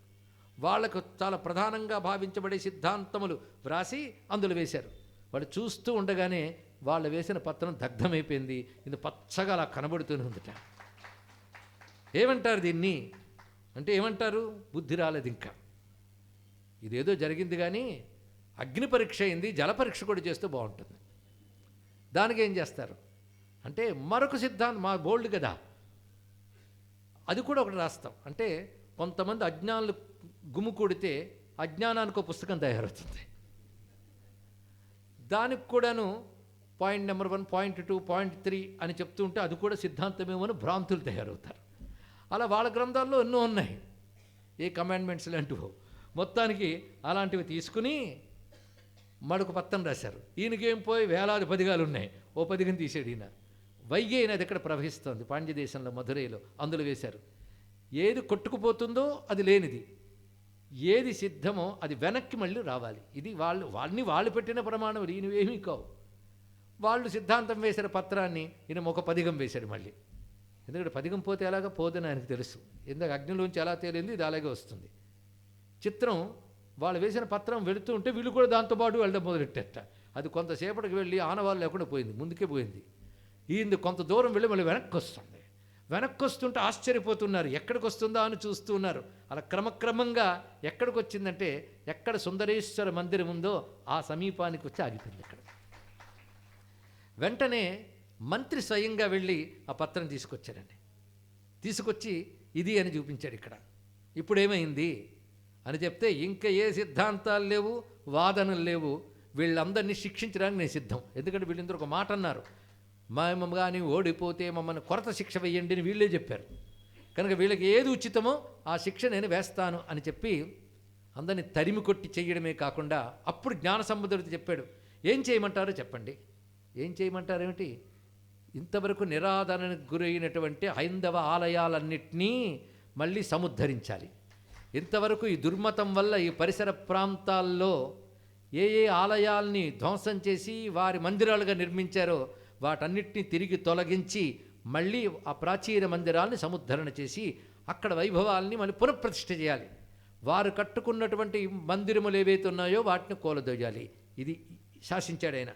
వెంటనే తన రాజ్యంలో అవన్నీ అమలుపరిచారు. పైగా తీసుకొచ్చిన తాళపత్రంలో చివరి వాక్యం చూడన్నాడు ఆయన. అందులో ఏమి రాసి ఉందంటే సర్వం శివమితి జ్ఞేయ. ఇదే గొప్ప మాట. సర్వము శివుడే.